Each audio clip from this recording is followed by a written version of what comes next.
Okay, I'm ready as well.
Good morning.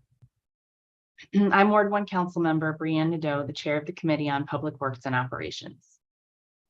Today is Wednesday, February 1st, and this hearing is being held through the use of the Zoom platform. The time is 9:32 a.m. This hearing is also being live streamed at brianneknadeau.com/committee. Today's performance oversight hearing is for the Mayor's Office of Community Affairs, or MOCA, as well as some of the 13 constituent offices which fall under MOCA, including the Office of Veterans Affairs, the Office of LGBTQ+ Affairs, and the Office of Religious Affairs. Additionally, we will also hear from the Emancipation Commemoration Commission. The Mayor's Office of Community Affairs, or MOCA, acts as a critical connection between district residents and the executive office of the mayor. MOCA serves as a liaison between the mayor and community organizations, civic groups, and advisory neighborhood commissions, coordinating projects that carry forward mayoral initiatives at the community level. MOCA also oversees 13 community affairs offices, some of which fall under the jurisdiction of this committee, and we'll hear from them today. The Office of Veterans Affairs provides outreach, advocacy, and assistance to DC's 30,000 veterans and their families. Through its district veteran service officers, the office assists veterans and their families with federal VA claims and benefits. The office also develops commemorative events that recognize the military service and sacrifice of district veterans. The Office of LGBTQ Affairs was created in 2005 to address the important concerns of the district's LGBTQ+ residents through empowering community leaders, removing barriers, and building a cohesive LGBTQ+ community across all 8 wards. In addition to advocating on behalf of programs and policies that benefit the lives of LGBTQ+ residents, the office also connects those residents to city services and provides grants to community-based organizations who serve at-risk and LGBTQ+ youth experiencing homelessness. The Office of Religious Affairs works to establish and coordinate effective collaborations between the district government and the faith community in addressing citywide issues. Working with the Mayor's Interfaith Council, the Office of Religious Affairs cultivates policies that engage community and faith-based organizations in the creation of programs and initiatives that impact every part of our city. The Emancipation Commemoration Commission advises the mayor on implementing thoughtful and diverse programming and activities to celebrate and commemorate the April 1862 passage of the DC Compensated Emancipation Act, which freed slaves in the District of Columbia. I'd like to provide some logistical announcements for today's hearing. In addition to Zoom, this hearing is being live broadcast at briannecanedo.com/committee. In order to ensure we hear from all members of the public, I ask that all witnesses stick to their allotted time. Witnesses testifying on behalf of an organization will have 5 minutes to provide oral testimony, and all other witnesses will have 3 minutes. We will be calling up 1 panel of public witnesses this morning. I'd also like to provide some detailed reminders about the Zoom platform and the committee's protocols for the witnesses participating today. All witnesses participating in this webinar are currently listed as attendees in Zoom. This means your microphones are muted and your video cameras are turned off. When it's your turn to join a panel for testimony, I will call your name and a member of my staff will change your status to a panelist. If you wish to activate your video while you testify, you need to click the button in the toolbar at the bottom of your screen that looks like a video camera. Please remain muted and until it is your turn to testify. We also have a frame that will be keeping time. Keep an eye on that clock so we can ensure that everybody has a chance to be heard. For any technical difficulties, please send a message to the host. Who is our host today? We don't have anybody labeled as the Committee on Public Works and Operations, so if our host can just put their info in the chat and we know who to message, I think it'll probably be Eric Irving. Okay. And if you're having trouble gaining access to the Zoom and you've pre-registered, you can reach my team at 202-741-2111. Oh, there it is, Committee on Public Works. Now you're up there. Okay. And we'll try to resolve your issue. We are having some technical difficulties with our simultaneous translation, so we will, until those are resolved, our plan will be to do sequential translation for those testifying in their language, their primary language. And with that, we will turn to our full first panel of witnesses. Okay, so I have Peter Wood, Commissioner 1C03. Jeff Gilbert. Heidi Ellis, coordinator with the DC LGBTQ+ Budget Coalition. Commissioner Salvador Sauceda Guzman.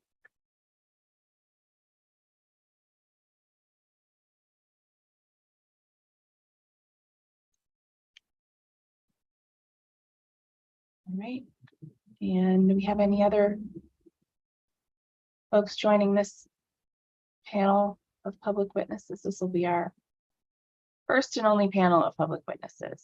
Is there anybody who did not sign up today but wants to give testimony among our attendees? You can just raise your hand and we will bump you up. Okay. Pretty small group of attendees, so I think we've now accounted for everybody that wants to participate. So, all right, welcome. We'll begin with Commissioner Peter Wood when you're ready. Hi, thanks. So, hello, my name is Peter Wood. I'm a Ward 1 resident and advisory neighborhood commissioner in Adams Morgan. And today I just want to reflect on my experiences with the Mayor's Office of LGBTQ Affairs, all of which have been overwhelmingly positive. Washington, D.C. is proudly a very queer city. That's exactly why it's so crucial that our public resources adequately invest in D.C.'s queer community. As commissioner, I've met many residents who share that sentiment and have voiced to me their appreciation for having been served by the Mayor's Office of LGBTQ Affairs. This support comes in many forms. There have been cookouts, movie showings, parades, open forums, simple gatherings organized to foster community building with and within DC's queer community. I urge council to continue support for a budget which allows events like these to happen. I've also seen new staff arrive at the Office of LGBTQ Affairs this past calendar year. This is something I testified in favor of last oversight season, and I'll repeat the same refrain today. The Mayor's Office on LGBTQ Affairs needs to be able to hire and retain more staff. Council can facilitate this by acknowledging the great work this office did in 2022 and push forward a new budget that accounts for the work they will do this coming year. The success of this office is no coincidence, but rather it comes from the leadership of its director, Japer Bowles. Mr. Bowles continues to exceed expectations while supporting the mission of his office. Let's explore that item by item from the office's mission statement. That means not only addressing key LGBTQ concerns, but learning what concerns are given too little thought in the first place. That means not only empowering LGBTQ community leaders, but guiding these leaders through the duration of their journeys. That means not only removing barriers for LGBTQ business owners, but helping ensure those businesses thrive. It means not only providing resources for at-risk LGBTQ populations, but letting people in those populations see they are loved and included by others in DC. This committee has a lot of offices to assess over the coming weeks, but I want to emphasize how of those many offices, the Office on LGBTQ Affairs routinely stands out. Queerness both transcends the many difficulties residents face in day-to-day life, but also affects every single person, whether queer, ally, or even antagonist. Or put differently, the well-being of DC's queer population is a metric for the city's overall health. If we keep equipping offices like LGBTQ Affairs with the tools they need to succeed, everyone ends up winning. Thank you. Thank you, Commissioner, for your testimony. We will now hear from Yannick Omicton of Beloved Community Incubator in lieu of Jack Gilbert.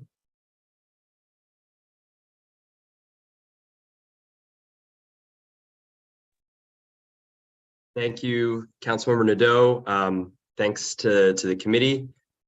Good morning, and I am Yannick Omicton. My apologies, Jeff Gilbert, my colleague, couldn't be here today.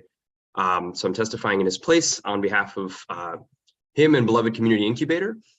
We are a worker-owned cooperative incubator here in DC. We help poor and working class folks build power, build wealth, build businesses that are sustainable and follow a different model of economic development. We are in particular working heavily with street vendors in first creating a more welcoming environment for more welcoming policy environment for street vendors here in DC, and to build up different methods of economic development with street vendors. My testimony today is directed at the Office of Community Affairs and is for Director Reyes and her staff. And I would highly encourage, if possible, Councilmember Nadeau and other members of the council here to take note of some of these questions and ask them of the director when she's here. The council is currently actively engaged in reforming the city's street vending laws and regulations. One of the, and thank you again, of course, to Councilmember Nadeau and to Chair Mendelson for co-introducing a combined version of previous bills, the Street Vendor Advancement Amendment Act of 2023 which would remove the criminal penalty for vending without a license, and would also dramatically reduce the cost of licenses, and allow for many more people to obtain licenses on the busiest vending blocks in Columbia Heights and Mount Pleasant. In December of 2022, executive staff, as part of the Office of Community Affairs, participated in an effort to inform street vendors in Columbia Heights and Mount Pleasant that the Department of Licensing and Consumer Protection would begin strict enforcement of vending regulations, including vending without a license, focused on vendors active in those two neighborhoods. MOCA staff and staff in other agencies have since communicated with vendors active in Columbia Heights and Mount Pleasant that targeted enforcement would take place sometime in February, possibly as soon as this week.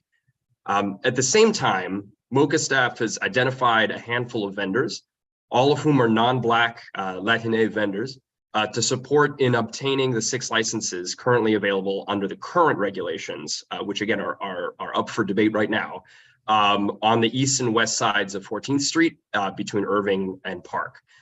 There are more than 30 vendors who currently vend on this one block in Columbia Heights with multiple racial and ethnic backgrounds. So our questions here are, first, why have the vendors active in only 2 neighborhoods in the city, Columbia Heights and Mount Pleasant, been chosen for a selective enforcement plan that vendors in the neighborhoods, in those neighborhoods have told would begin sometime in December and would extend into February? How were these areas and these vendors chosen? What other areas of the city are considered for increased enforcement activity? And in what ways were other areas of the city considered? Second question is around outreach. So what outreach has your office or the offices under yours participated in to vendors, especially to offer this specific support with acquiring licenses beyond the outreach to the 6 vendors who your office is currently working with? If any outreach, how has your office conducted this? So street outreach, is it webinars, some other method? What kind of written outreach materials has your office used? Things like this. Third question, why is your office exclusively supporting non-Black Latine vendors to obtain the 6 available licenses on 14th Street between Irving and Park? Many Black vendors are active and have been active on this block for as long as any vendor, including African Americans who have lived in DC for multiple generations, Black vendors who have migrated from Trinidad and Tobago, Sierra Leone, Nigeria, Ethiopia, Eritrea, etc. And finally, what is the nature of the grant program that is being implemented to support paying for these fees for street vendors to obtain these specific licenses?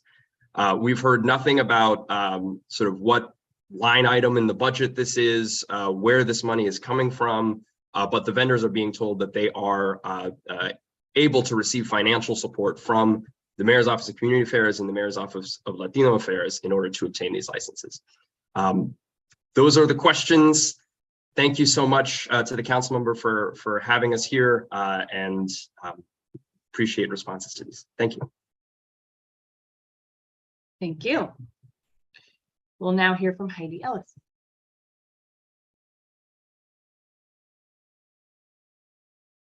Hello, all.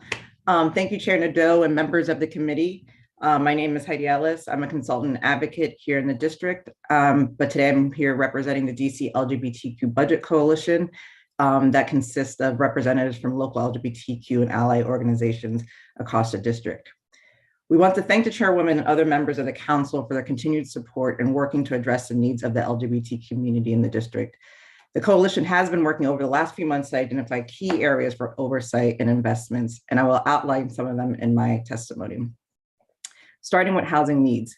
According to Director Bowles of the Mayor's Office of LGBTQ Affairs, there's roughly a net amount of 60 vouchers, give or take some, for our community from FY21 through FY23.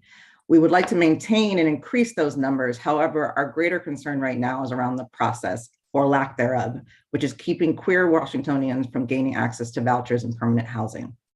In FY23, we advocated for a housing specialist in the Mayor's Office of LGBTQ Affairs to serve as an advocate and point of contact within the government for our community and their housing needs. and to help address/fix the very broken voucher system. This process is overwhelming and non-affirming based on folks' lived experiences. We're finding that these needs surpass just one role, and these issues require an overhaul of the district voucher system.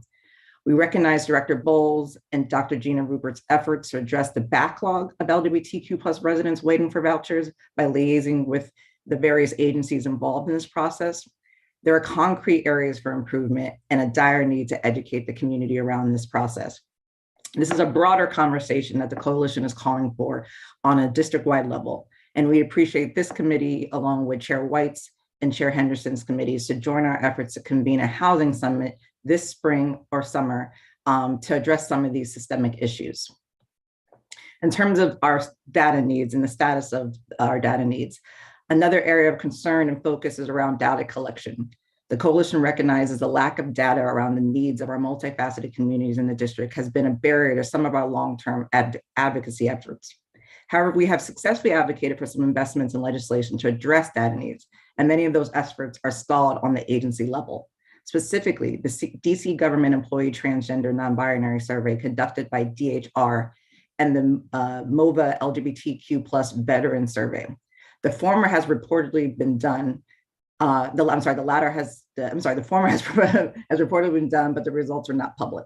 The community needs that information for our advocacy and understanding how the DC government is or is not working for us.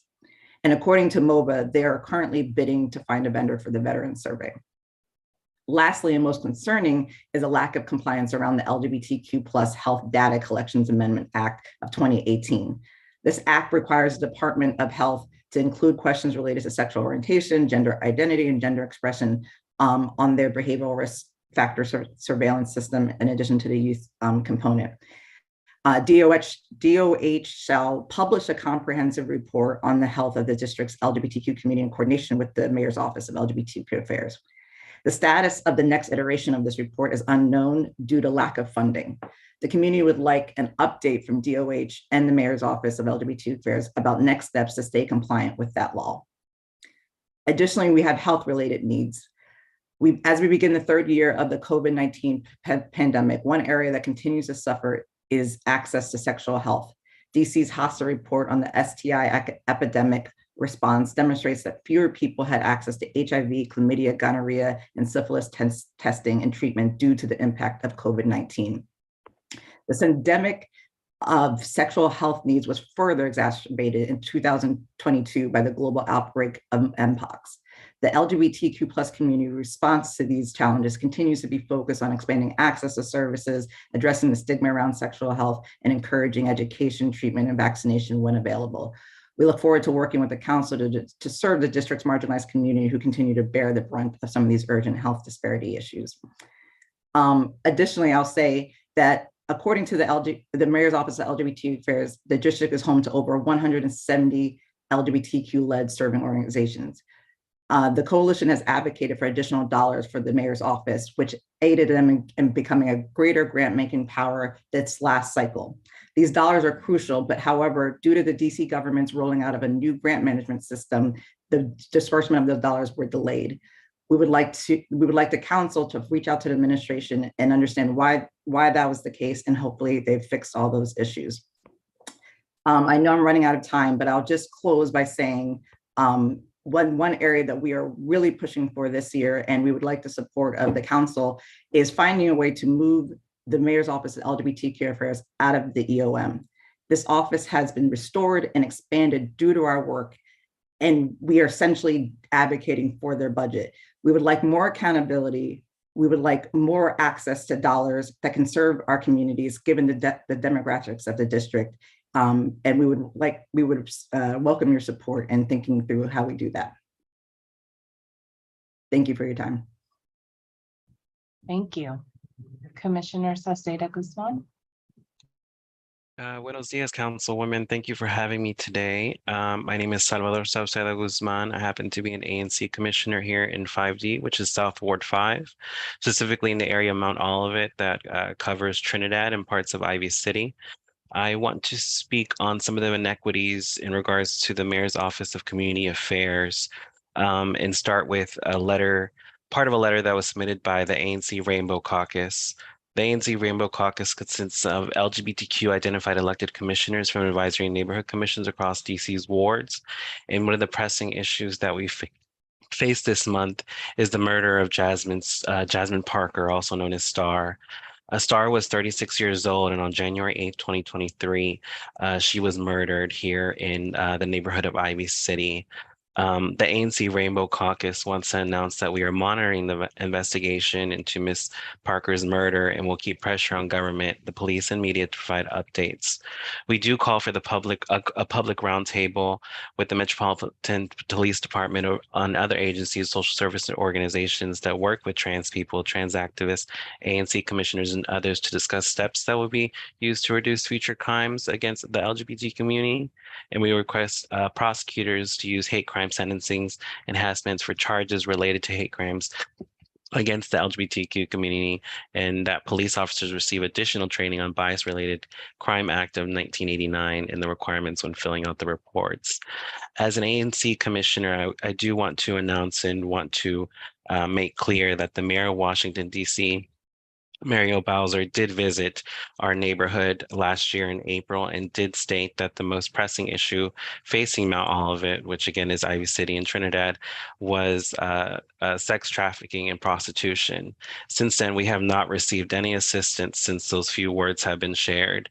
We have not seen any difference with our trans women of color, our women of color that are working out here trying to survive and make a living.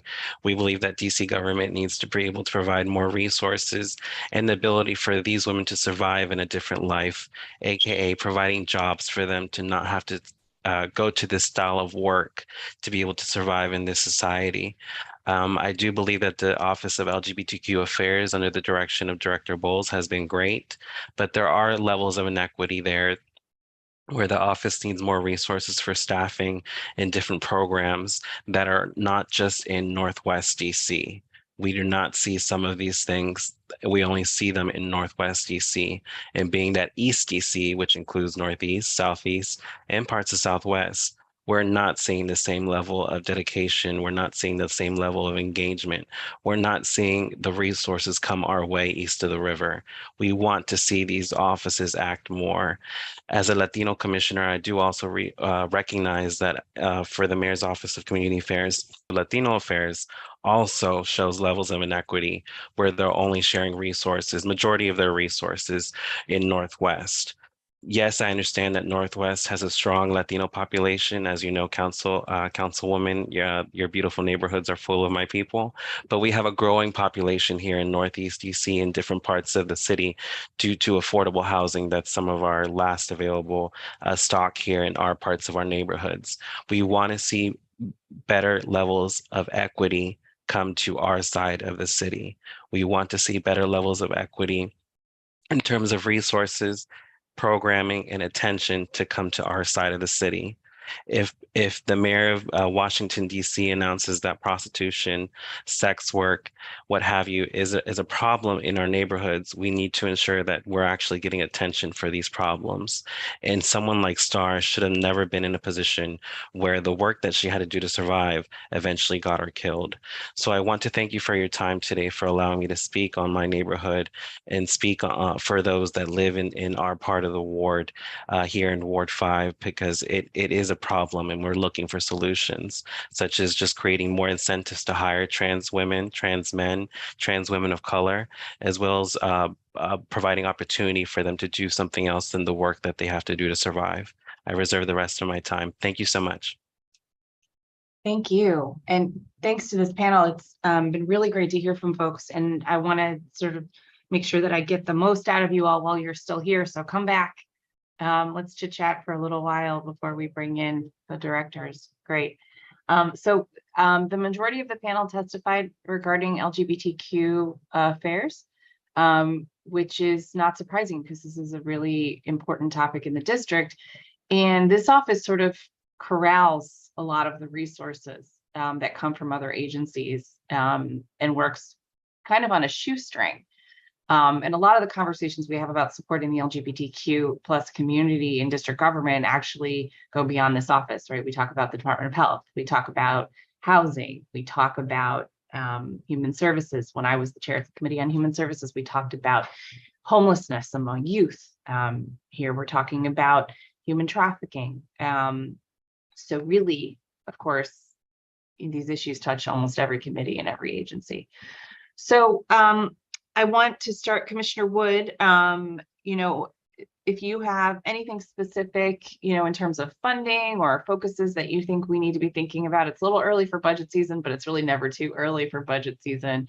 So if there's any particular programs that stand out, feel free. Otherwise, I think your testimony really stood on its own.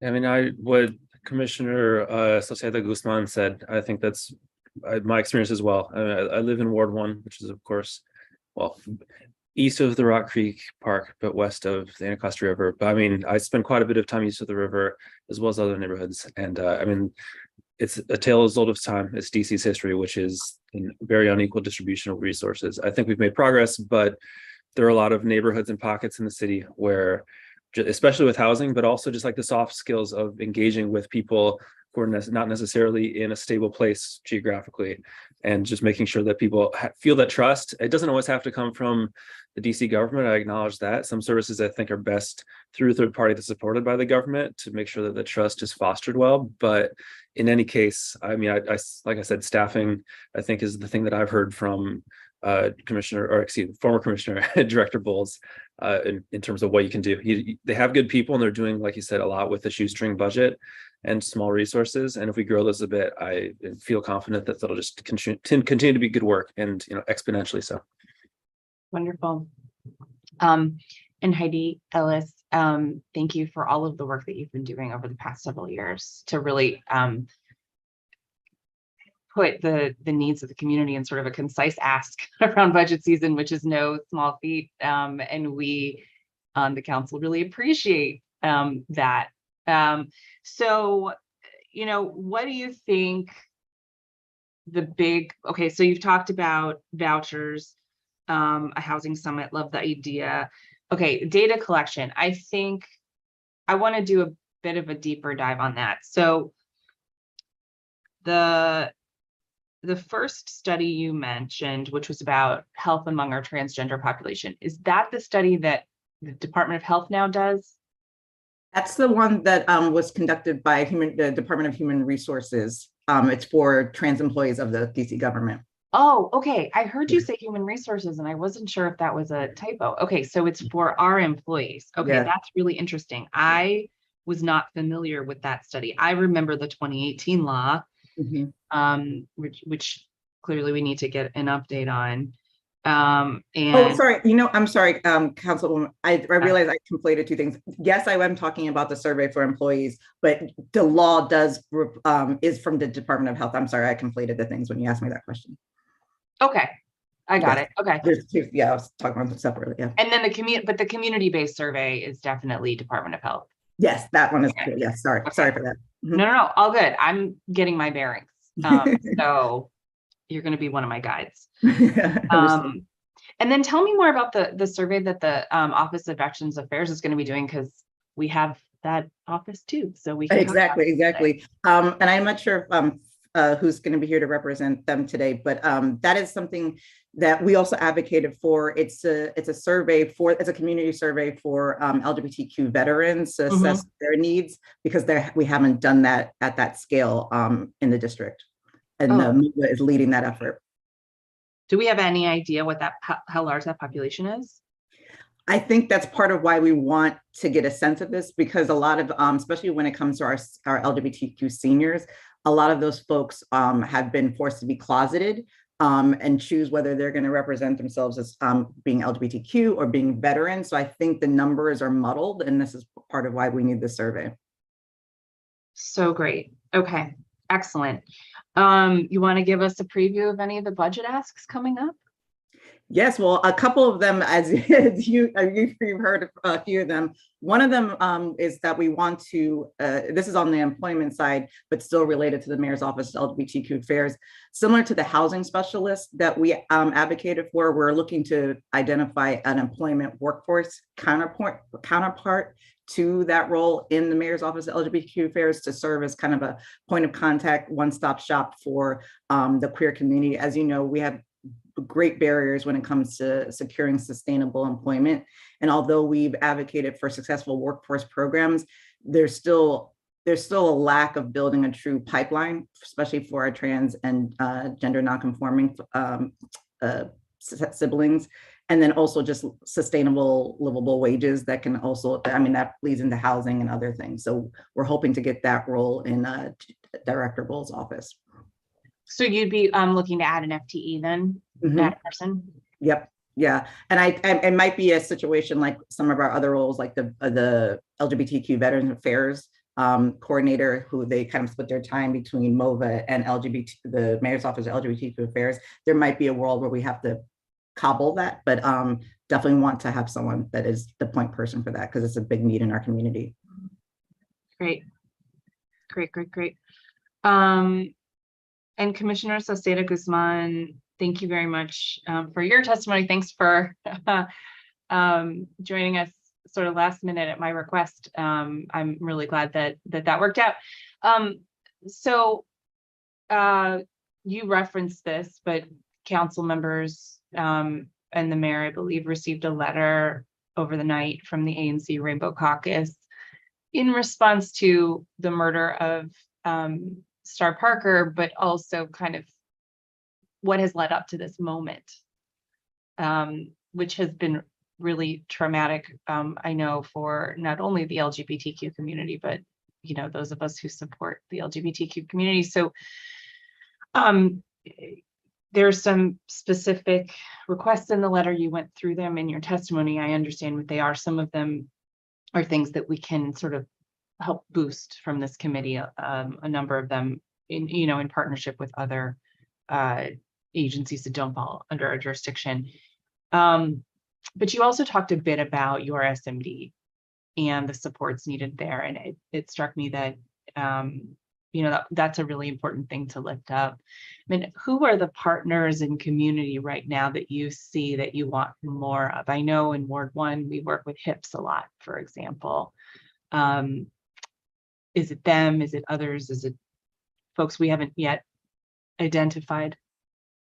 Thank you, Councilwoman, for mentioning HIPS. They are the boots on our grounds, and they definitely need more resources.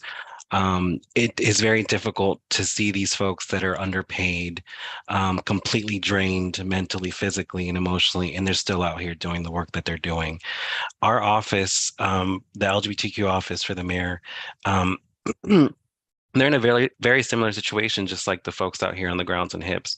Very few people are in that office to do so much for a city that is supposedly called the gayest city in the world.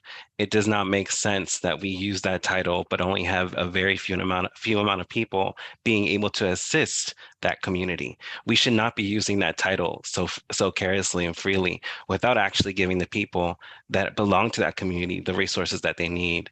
I did mention that we have a population here of women and trans women that have to go by this style of work, sex work, to survive.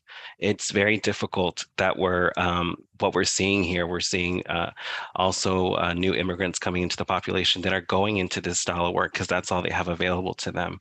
So here in Mount Olivet, specifically in ANC 5DO2 and 5DO5, which encompasses Ivy City and Trinidad, these are the realities of the women that work here. And we want to see better resources, particularly resources as in jobs for them to be able to stay out of this style of work, to change their lives. This shouldn't be their survival should not be in a position where the work they do can lead them to either drug addiction, assaults, or murder, just like we saw with Star this month. We have a trans woman, trans Latina specifically, that is sick and tired of going to vigils of her sisters being either murdered or falling to overdoses, or in situations like hers being kicked out of her home because she could not afford anywhere else to live. We're here in the trenches of it, and we want to see more resources available to East DC, not just Northwest. Beautiful. Thank you for that. And I really appreciate all of this testimony around LGBTQ affairs. And I'm going to ask Yannicka Michtin as well to just come back up to the panel. Second. Is Genesis meaning to testify? No, okay. All right. I was going to ask somebody, but I figured I could just ask you because we're live.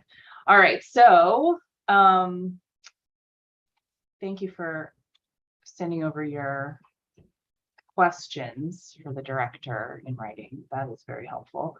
Let me just look at these with you for a second. So just want to understand correctly. So you were told that there was going to be selective enforcement around street vending just in Columbia Heights and Mount Pleasant? That's right. So we were informed through, well, it was various agencies, DLCP, in conjunction with MOCA and MOLA and others, through a public meeting in December. Was this like the vendor training? Yeah. Mm-hmm. Okay. That there would be enforcement, and then additionally, vendors are being told that there will be selective enforcement, or there will be enforcement specifically in Columbia Heights, Mount Pleasant. I don't know if selective would be the word. I don't know if they're planning on doing enforcement elsewhere. That's, I think, part of the questions, right? Is like, I'm not sure what this fully means, and this could be a question for DLCP more than anything, but we know that's being communicated through MOCA and MOLA to vendors. And so it sounds like enforcement by the licensing agency. They did not specifically suggest MPD would be involved. That's generally correct, yes. But under the current law, MPD can be involved. Correct. If they decide to be. Yeah. Right. Exactly, and that's unfortunately what we have seen as an escalation in the past. Yes, and that is what we were most concerned about. Can we talk about that December meeting for a minute? Mm-hmm. Okay, so that was pitched as an opportunity for vendors to learn about licensing, right? Yeah. How did it go generally? Like, how was that training? Was it useful? Was it? I'd love to get your take. Yeah. There's a couple angles. So I and my colleague Jeff Gilbert were in attendance virtually. I was very, very sick, and so I was just coming off of like essentially the worst flu I feel like I've ever had, just like a flu that felt like COVID. And so we both attended by WebEx. The first thing I think I would mention is that there was a plan for interpretation in many languages, but that interpretation was not available on the virtual option, and that wasn't necessarily communicated. I believe there was interpretation in the room. Okay. So that was that, but the virtual side was not being interpreted. And what was the location of the meeting? It was the DLCP offices, I think, in Southwest. In Southwest, okay. The on 4th Street, or something like this. So DLCP gave a presentation that spanned most of the meeting, and I'll try to be diplomatic with this. The Department of Licensing and Consumer Protection took their website, made it into a PowerPoint, and read off of the PowerPoint slides. And then presented that. After that portion, which lasted about an hour and 15 minutes or so, there was a question and answer period where vendors were asking questions about sort of timeline around licenses, all of this. It was during this kind of question and answer period that some information was brought up around enforcement, around the potential for increased enforcement in later in the year, or in the next year. And there was portions from Director Reyes, I don't believe Director Perdomo spoke, but Director Reyes spoke in particular, and answered some questions around licenses. I can't sort of pull up those answers right away, but they weren't necessarily. They were just questions about process and answers about process, the current process. My understanding is that DLCP was assisting vendors who had all of their documentation and their fees ready, and so they were assisting them on the site to apply for vending licenses, and that the various agencies were on hand also to just assist with interpretation for those services, but beyond that, it was just simply kind of like an information dump, if you will, just kind of like, here's all of the things you need to get a license. And frankly, it just confirmed what Beloved Community Incubator and Vendedores Unidos have been saying for a very long time, which is that the license requirements are incredibly onerous, incredibly costly, and frankly, for working class folks in the room, we know that vendors are not always literate. We know that vendors are often monolingual Spanish speakers. The slides were in English.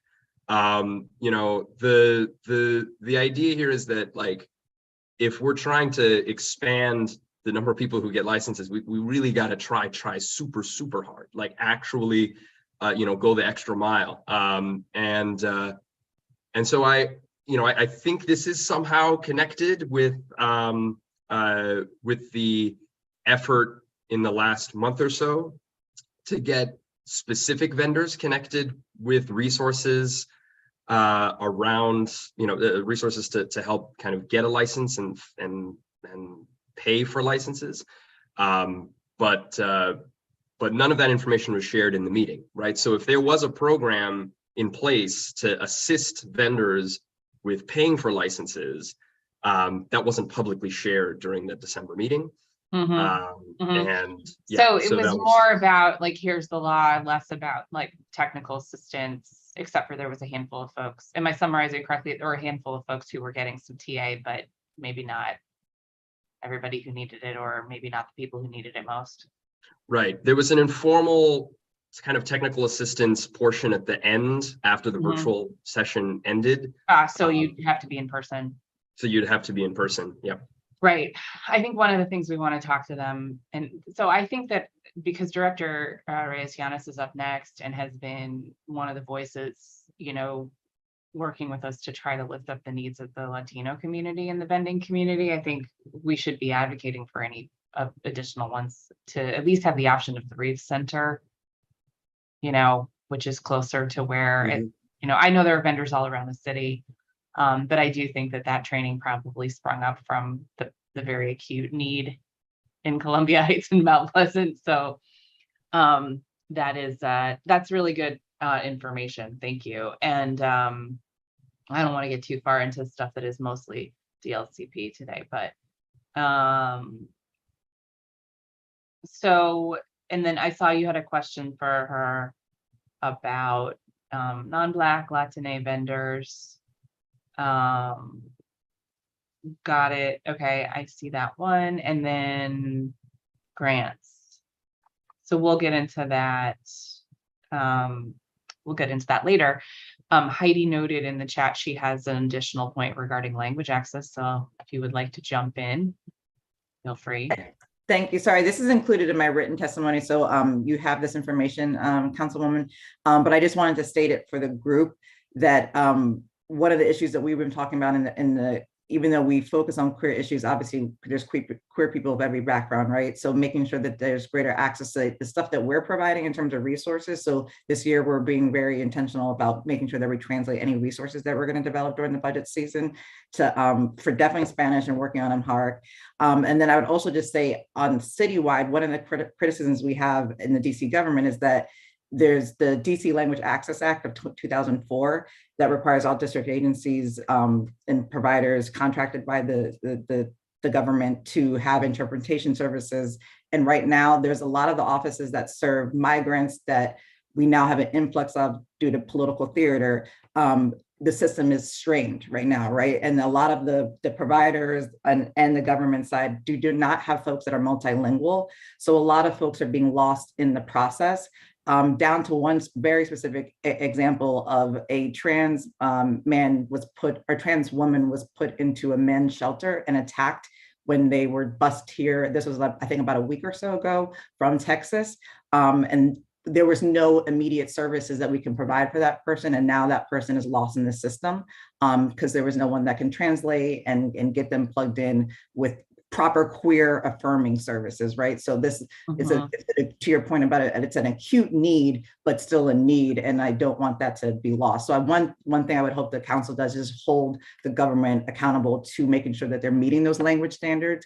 I think the last report was in 2019, so obviously a lot has happened since 2019 in terms of what our needs are in our city, especially with the migrants being bused and planed and whatever up here. Yeah. And I don't mean to keep dragging you back here, but if you did want to submit written or oral testimony on that for the Office of Human Rights, you may be coming for it anyway. But I've been having conversations with them about getting that. The next report that was due and then following report.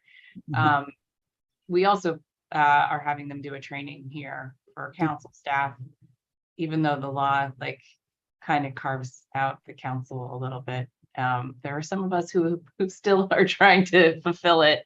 So we're trying to bring some more training and resources here to the building so that folks interacting with council have better access to services in their languages. So absolutely. Yeah, so excellent. Well, then I'm about to allow this this panel to wrap up unless anybody wants the final word. All right, then I get the final word. All right, thank you. I have written testimony. I know, Commissioner Wood, did you already send written testimony or do you wish to? No, but I can.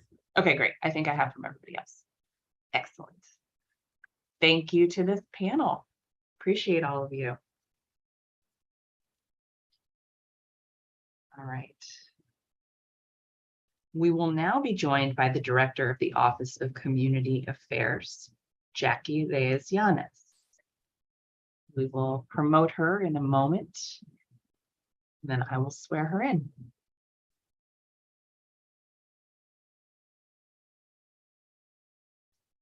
There she is.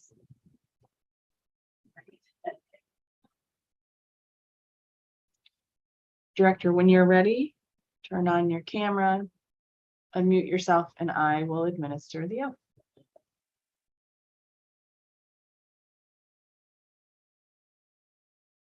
Can you guys see me and hear me? Yes. Okay. Perfect. All right. If you could please raise your right hand. Do you swear or affirm under penalty of perjury that the testimony you are about to give to the Committee on Public Works and Operations is the truth, the whole truth, and nothing but the truth? Yes, I do. Wonderful. You may begin your testimony. Thank you. Thank you, Council Chairwoman. Good morning, Chairperson Brianna Nadeau and council members here present today. My name is Jackie Reyes-Llanes, and I'm honored to serve as the Director of the Mayor's Office on Community Affairs, better known as MOCA, under the visionary leadership of Mayor Muriel Bowser. Thank you for this opportunity to testify today regarding the performance of MOCA in fiscal year 2022 and to share with you some of the highlights of our current performance in fiscal year 2023. Before we begin, I want to recognize and congratulate members of the council who represent the best of our values from all of our 8 wards. And I look forward to the amazing wins we will achieve during the Mayor Bowser's historic 3rd term. For those not familiar with the Mayor Bowser's Office on Community Affairs and the 14 offices under the MOCA umbrella, I would love to take this time to share more of who we are and the work that we work diligently every day to serve more than 107,000 Washingtonians through our community outreach partnerships and deep engagements within the community. The Mayor's Office on Community Affairs in the community is the community's links to the district government and to the community's voice in our government in action and work. We work to foster deep relationships with the community and in government, by being a hub to resources and connecting for all Washingtonians through the collective work of MOCA and the individual efforts of our cultural and policy-focused offices, which include the Mayor's Office on African Affairs, Mayor's Office on African American Affairs, Mayor's Office on Asian Pacific Islanders Affairs, the Mayor's Office on Clean City, the Mayor's Office on Latino Affairs, the Mayor's Office on LGBTQ Affairs, the Mayor's Office on Nightlife and Culture, the Mayor's Office on Religious Affairs, the Mayor's Office on Returning Citizens, the Mayor's Office on Veterans Affairs, the Mayor's Office on Women's Policy and Initiatives, the Mayor of Volunteerism and Partnership, and the two additions this year, the Mayor's Office on Caribbean Affairs, Community Affairs, and the Mayor's Office of Deaf, Blind, and Hard of Hearing. Our goal is to significantly increase our outreach engagement in corporations in the community through strategic planning and communication. While my testimony will only touch upon some of the work of these offices, it is great honor to work with each of them. And we are proud of MOCA, of the MOCA team has been able to accomplish during these unprecedented times. As Mayor Bowser has proclaimed during his inaugural address, we have a mandate from the people to be bold, to think big, to push the envelope, and above all of this, to win for more than 700,000 constituents. Throughout the pandemic and its recovery, MOCA and its offices address our community's changing needs and shift our operational models to answer challenges for our district constituents. Our offices continue to connect constituents to relevant information and critical resources and services necessary to keep them informed and safe as we recover from the pandemic-related challenges and have a pivotal role into this comeback. MOCA and its offices regularly partner with district government agencies, host events, conduct outreach in all wards to hear from engaged community members who have an accessibility issues visiting our offices or be more informed. Such engagements have kept us closely connected to ensure the constituent issues and concerns to get addressed, appropriate resources are introduced, and issues that are require immediate attention are handled properly. These connections also influences our programmatic efforts and strengthens our outreach to the community. I want to highlight some of the events or programs that MOCA has held and participated during year 2022 and fiscal year 2023. In FY 2022 and 2023, MOCA offices has hosted, partnered, and participated in 154 events, engaging more than 35,000 constituents through our MOCA offices and awarding 127 grants, a totaling of more than $5.6 million. These events include resources workshops to provide constituents first shots towards to the middle class. Just recently, we hosted our hiring fair in Ward 7, connecting constituents to jobs from local employers. In addition, the Mayor's Office on African American Affairs hosted such as Black home ownership workshops to increase home ownerships for Black residents in the District of Columbia. The Mayor's Office on Women's Policy and Initiative hosted the annual National Maternal Infant Health Summit to improve prenatal health and address the racial disparities in birth outcomes and financial literacy workshops, so women can negotiate a fair salary and gain foothold in the workforce. In our culture and advocacy offices, such as the Mayor's Office on African Affairs, the Mayor's Office on African American Affairs, the Mayor's Office on Asian Pacific Islanders, the Mayor's Office on Latino Affairs, the Mayor's Office on LGBTQ Affairs, has grant application seminars for community organizations that help us build a more equitable community. Those are just a few activities that the MOCA in our constituent office have hosted to provide residents a fair shot towards the middle class, along with regular meet and greets in different wards.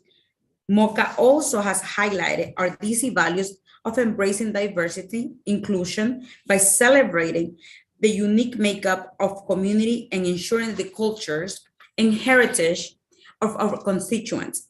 Bring our work to achieve equal justice and equal opportunity for all champion and represented, for all champions that are represented in the District of Columbia. District-wide city events such as the Martin Luther King, the Lunar Year, Emancipation Parade, Pride Parade, the 17th Street High Hill Race, and Fiesta DC Parade were celebrated in person after a long hiatus due to the pandemic. These celebrations are essential in recognizing the shared diversity that forms the unique story of our district.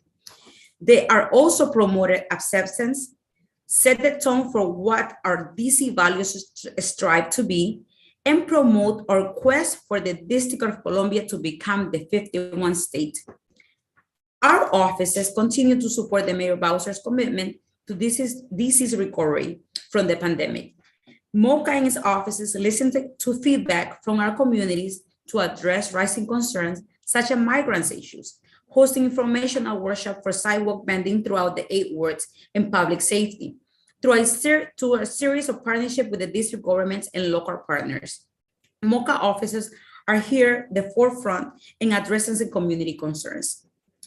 For example, the Mayor's Office on Nightlife and Culture jumped into a create ways to connect to our nightlife and hospitality community to our public safety partners. The partnership has offered an active threat preparedness training with Homeland Security, the Metropolitan Police Department, and Fire EMS to cover threat assessment, evacuation safety, and bystander preparedness so operators can prepare accordingly during emergencies. Street vendors, MOCA, the Mayor's Office on Community Affairs, the Mayor's Office on African American Affairs, the Mayor's Office on African Affairs, the Mayor's Office on Asian Pacific Islanders, the Mayor's Office on Caribbean Affairs, the Mayor's Office on Latino Affairs, and the Mayor's Office on Nightlife are partnering with the Department of License and Consumer Protecting, better known as DLCP, the Deputy Mayor for Operation Infrastructure, the District of Department of Transportation, to meet weekly to host quarterly informational workshops to sign vendors and act as a mediators between sidewalk vending community and the DC government. Our goal is of ensuring public safety, protecting our sidewalks vendors' rights, and promoting a fair competition remains difficult. Yet our talks brings insight into the challenges remaining on both sides. Migrants. Since April 2022, the Mayor's Office on Community Affairs in its office, along with the Department of Human Services, we have assisted the arrival of migrants by providing resources and connecting families and individuals to serve supporting basic needs, such as the shelters, healthcare, and educational opportunities. In addition, through our daily consultation with DC government agencies and local partners, we have facilitated feedback to support and integrate migrants to the community through programs and services such as language classes, job training, and legal assistance. I have shared a snapshot of the great work undertaken by the Mayor's Office on Community Affairs in our offices during FY22 and FY23 to date. It is a great pride and joy to say that our work continues to support the priorities of Mayor Muriel Bowser and has set her historic third term. Our outreach collaboration with DC government agencies have been crucial. The feedback has been positive as more and more constituents express gratitude at the Mayor Bowser's and the government hear from their respective voices. However, we're always aware that there's always room for growth. What makes me proud to be the director of the Mayor's Office on Community Affairs in our offices that often serve as the first responders to the district's greatest needs, whether it's canvassing communities to raise awareness of Mayor Bowser's latest initiatives, emergencies affecting constituents, and leading volunteers to participate in events when our district is in need. The Mayor's Office and Community Affairs and the 14th officer are always ready to answer and serve our district. Whatever the call or the difficulty of the task, as Mayor Muriel Bowser has said, MOCA is my eyes and ears. They serve as the heartbeat of our great city, and the best way to reach is meet through them. In closing, I want to thank Mayor Bowser for the leadership and the opportunity to serve in this capacity. It is an honor to serve my neighbors in our beautiful city in such a direct way. I also want to thank you, council member, because you are always a phone call away and always working with us. And to all your colleagues for your work and for the opportunity to share our work that we have here at the Mayor's Office on Community Affairs. And finally, I want to say thank you to my colleagues. I want to say give a special shout out to my core team and the Mayor's Office on Community Affairs, who work tirelessly 7 days a week to make sure that the MOCA office have the support and the resources needed to execute the great work on a daily basis.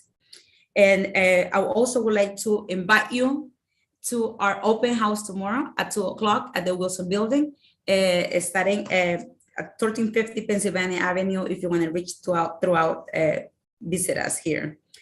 For the Mayor's Office on Community Affairs, serving and partnering our community is an honor and privilege that we have not taken this lightly. The impactful work for the 14 offices that comprise the Mayor's Office on Community Affairs, events, and programs, as I mentioned today, only scratches the surface of the work that takes place daily. The Mayor's Office and the 14 offices remain committed to serving the constituents of the District of Columbia in educating and removing barriers that constituents may encounter in accessing our services and resources. The partnership that we have built between our offices and the District of constituents serve as critical role in making our government actions more responsive to the immediate needs of all Washingtonians.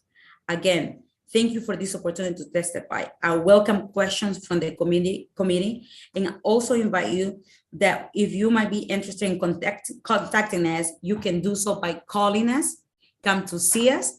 You can call us 202-442-8150, emailing us at eomevents@dc.gov, or inviting us online at communityaffairs@dc.gov, and follow us on social media at dc.moca.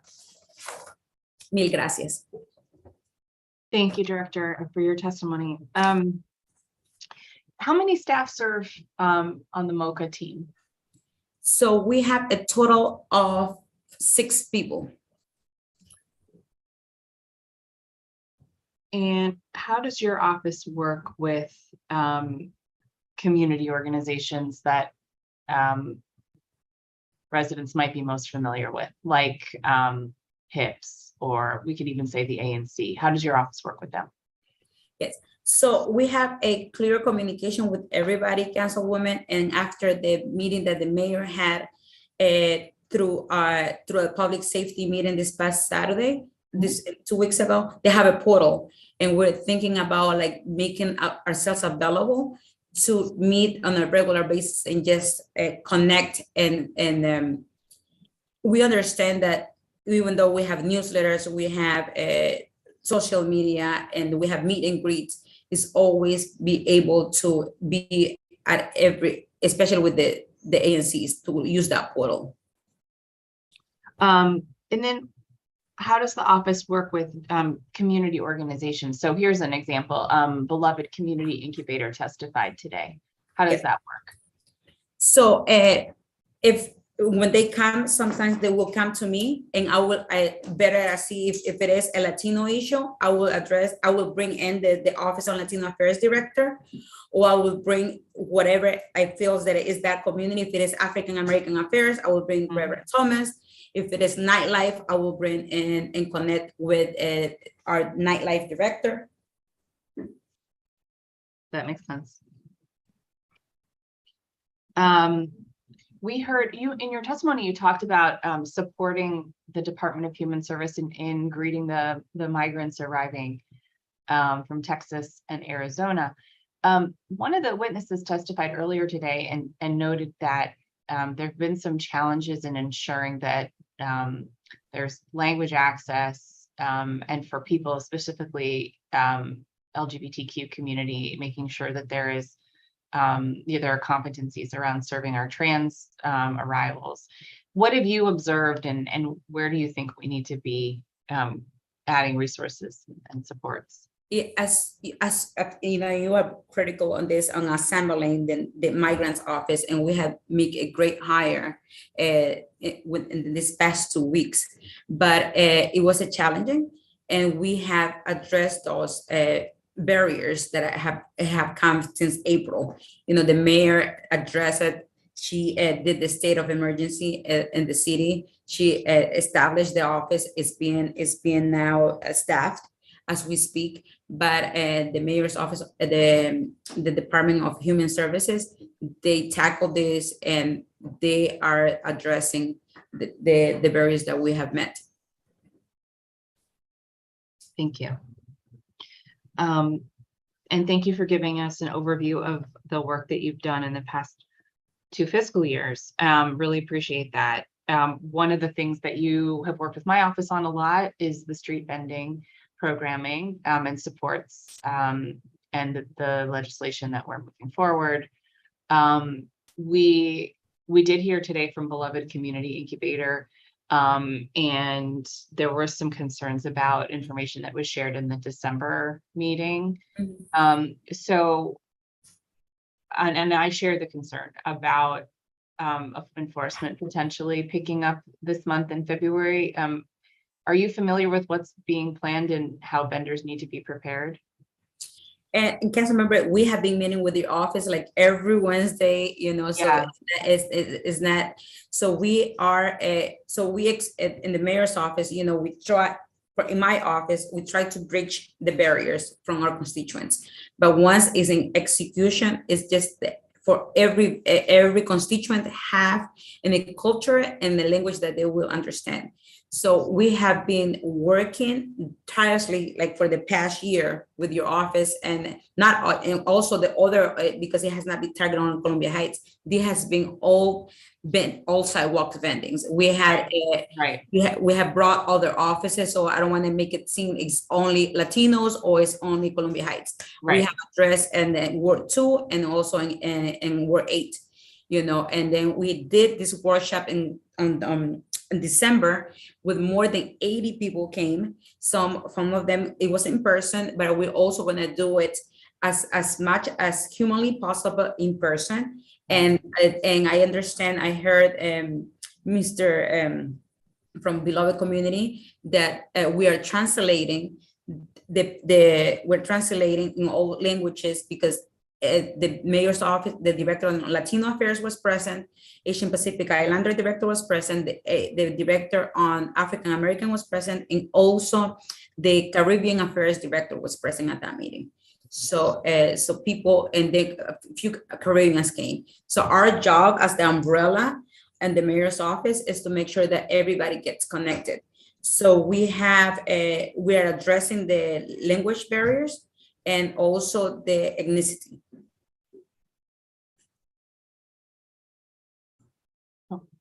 Okay, I'm very grateful for that partnership. I was curious if you had any specific information about the enforcement that's supposed to be taking place in Columbia Heights and Mount Pleasant this month. Council member, I don't have I'm not an enforcement agency. My job is to communicate as I receive the information. So what I have worked with the director of licensing is that make sure that we're doing workshops and everybody is aware that what is that they need to have. So when it's enforcement is about a camp, I don't have that timeline. Okay. Have they told you anything about other neighborhoods that they're going to be doing it in? So we have a street vending issues in Ward 2 and then Ward 8. So it should be, you know, we are doing education workshops in all of those wards. Okay.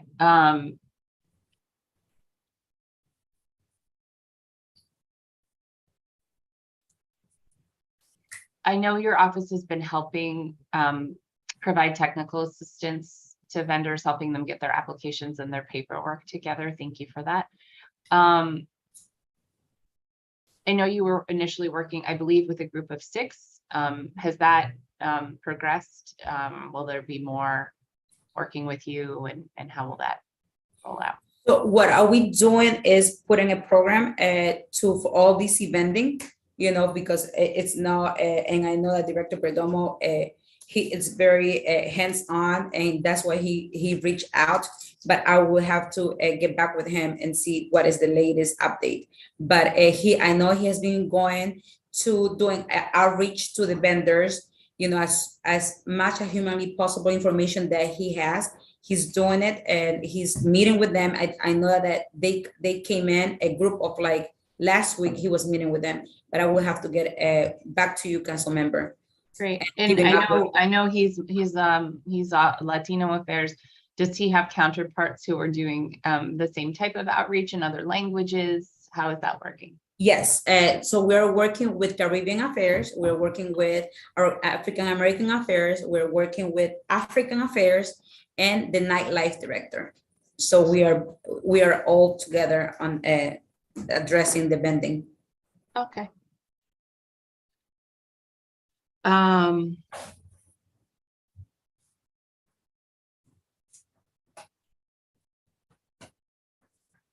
All right, so as the program moves forward, you'll, so I think the original 6 vendors were that Director Perdomo was working with them, and that's why they were Latino.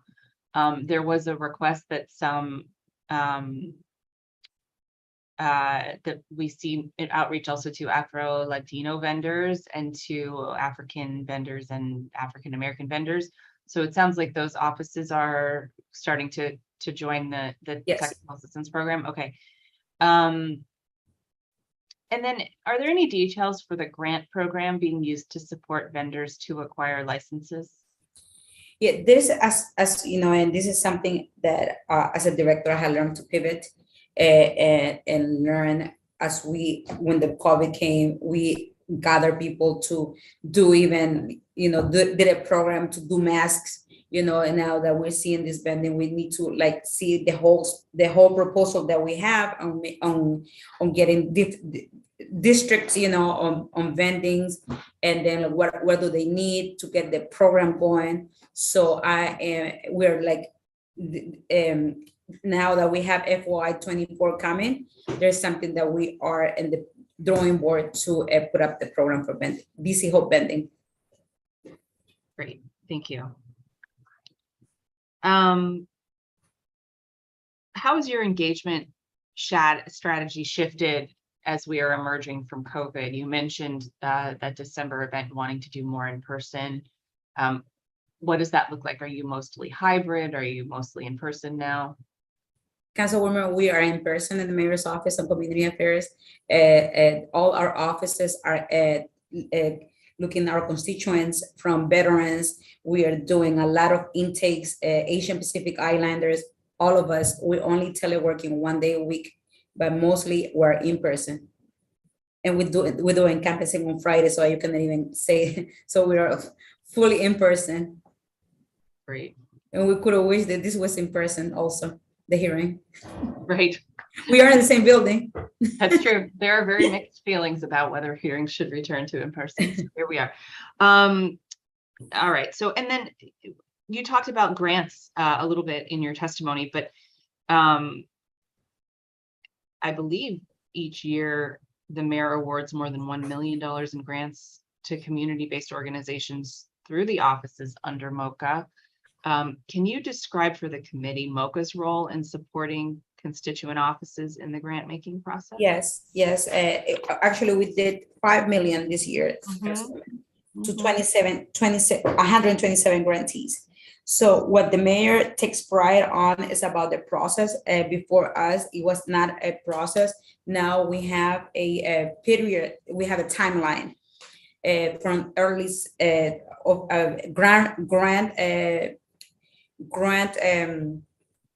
from a grant process of getting people that are interested to come in and if they want to have can I call the what do we call it, is the grant bidders conference, and then after that it goes to a process that they go and apply. They have to have all of this paperwork together, and then it will go to a community reviewers that are composed by different people from the community and that they can apply.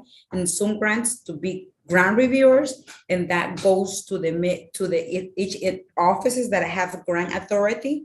Then from that, they will go in and they will see the scores, you know, and they will see if there are people that are coming back, or new people, or new grant organizations that are applying. Then you will go to a process of like, it goes to the offices, and then you will go to a grant review and panel at the mayor's office, and we'll go to the scores and see if that is, make the announcement, to make an announcement. And then if the mayor and the chief of staff is composed by the office general counsel, my office, my grant manager, and the grant director, the office of that office, and that's how it will give it. And then it will go to the mayor, it will go to the mayor's chief of staff, and then it will be a release, we will do a press release. And the people will know when, once the review is done, the people, the organizations will get a letter stating like, either you get a award or you get a rejection. But, and then you will get a press release of the announcement.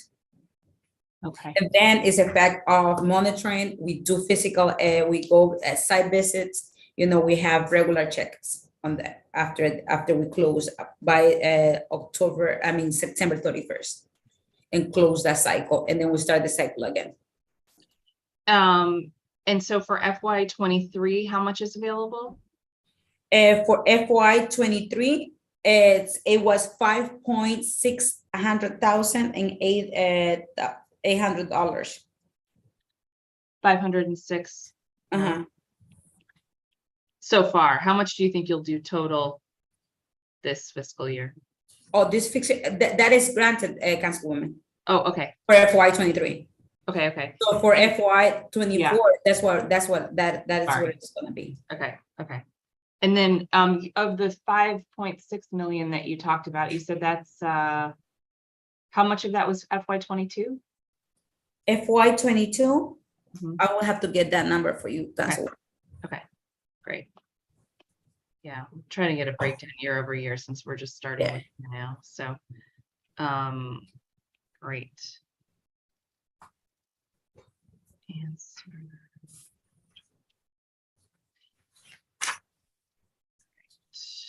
And now, does the office plan to produce any sort of annual report on the grants? Yes. Okay. When do you think we'll have the latest one of those? That it will be by October. So the FY22, we should be having that, but we're working on the FY23, and we can give that to you. Okay, yeah, I think that Yeah. the most recent one we could find on the website was FY29, was 19. 19. Okay. Yeah, but maybe, I mean, if there are, send us a link if they're up there. We just Yeah. So Okay. we'll upload it. Okay.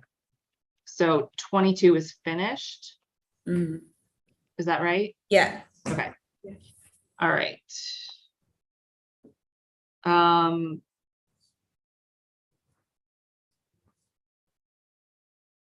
Oh, so I understand that you might be working on doing some cultural designations in different neighborhoods. I know in the past you had included me in some discussions about Little El Salvador in Yes. Mount Pleasant. Is there any update on Little El Salvador or any other cultural designations that you're considering? So this is and the mayor's office on Latino affairs that the Director Perdomo is working on, and I know that he has strived on it. And they did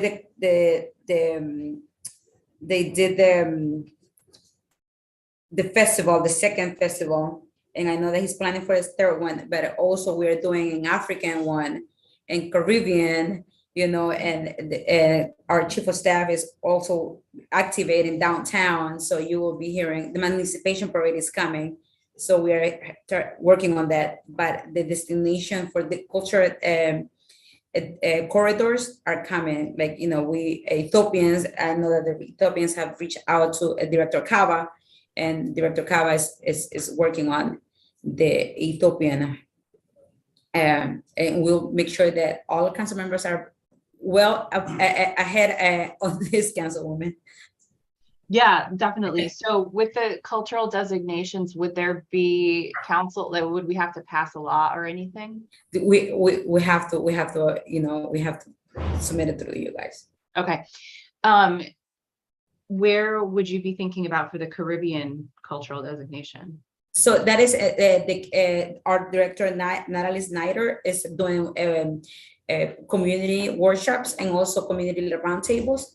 She's in the planning stages, you know, just like Director Perdomo is working out with the Latino, and Director Cava is working out with the Ethiopians.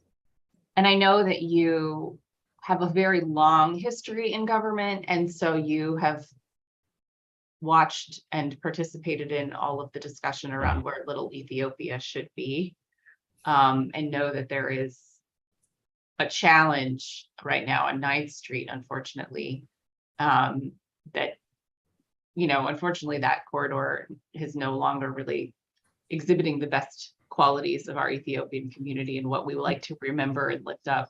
And so it's been a challenge to try to designate that area. So we need to have a lot more discussion about that, I think, in order to succeed in designating an area that honors the history of Ethiopian immigrants. So let's just all keep in touch and make sure. And that's what we do in community engagement. And yeah. And we are very good at keeping your office informed and other offices informed.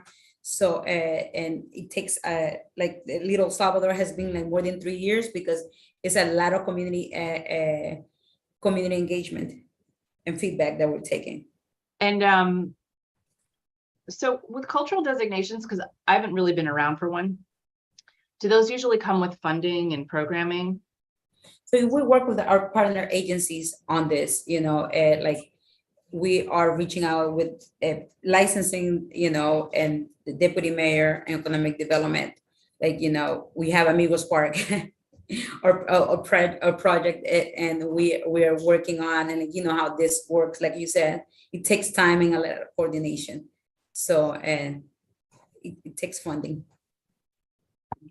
We've been joined by Ward 5 Council Member Zachary Parker. Did you have questions for Director Reyes, or do you want to just be ready for the next panel? I want to be ready for the next panel. Director, it is good to see you. I am jumping in and out of hearings, and so in an effort not to duplicate questions that may have already been asked, I'll pass on this panel, but it's good to see you. Okay. Well, Director, it's always wonderful to see you. Thank you for your partnership. We'll keep working on the things that we discussed today, so we can make sure we're getting the most out of all of the offices you oversee. Thank you. Thank you. Thank you. And thank you, Council Member Zachary Parker. And Councilmember, do you want to make any sort of statement?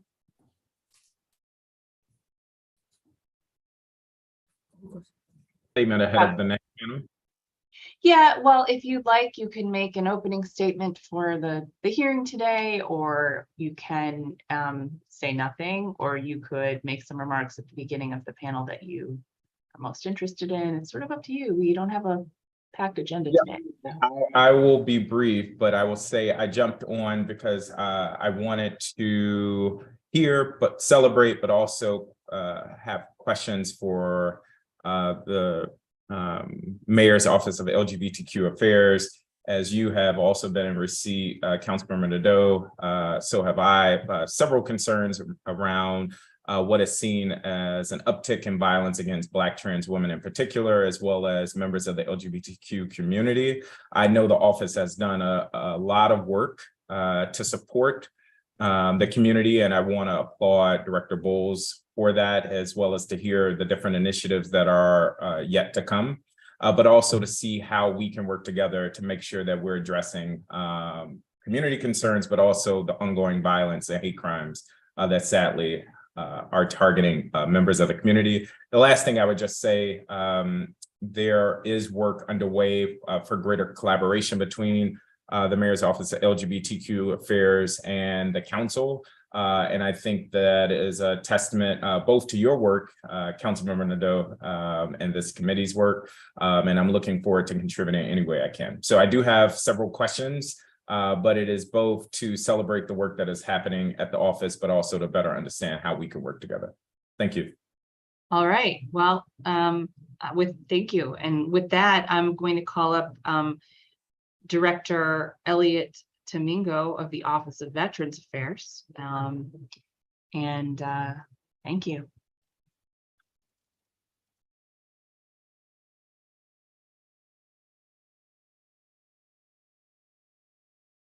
Give us a moment as we promote him and move Director Reyes out.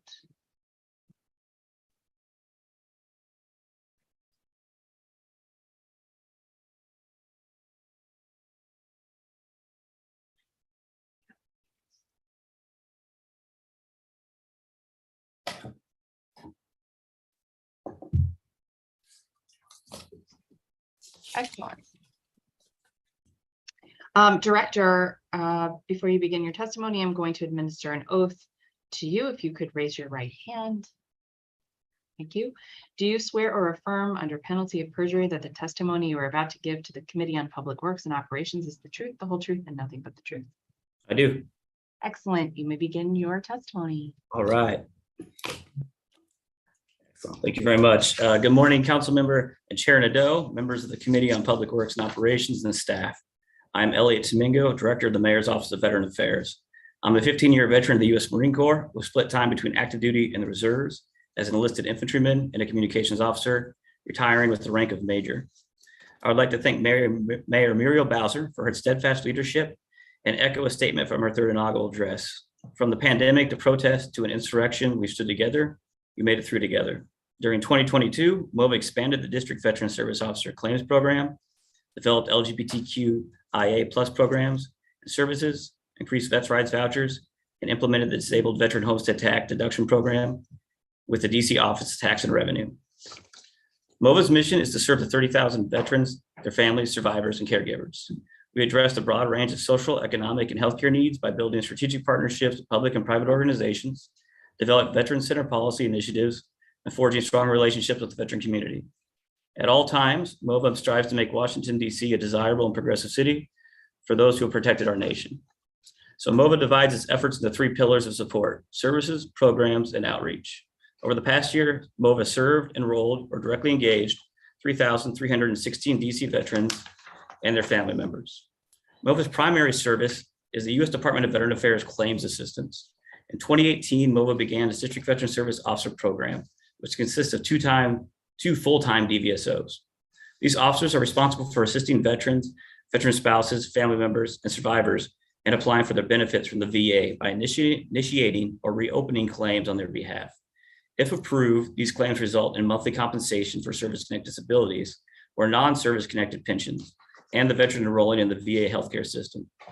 MOVA's DVSOs are accredited through the Veterans of Foreign Wars, allowing them to access the VA claims database, the Veteran Benefits Management System, or VBMS, which provides real-time progress and records management. During 2022, MOVA assisted and filed claims for over 200 DC residents, resulting in 106 awards, totaling $899,733 in recurring federal monthly compensation and $124,703 in one-time retroactive payments.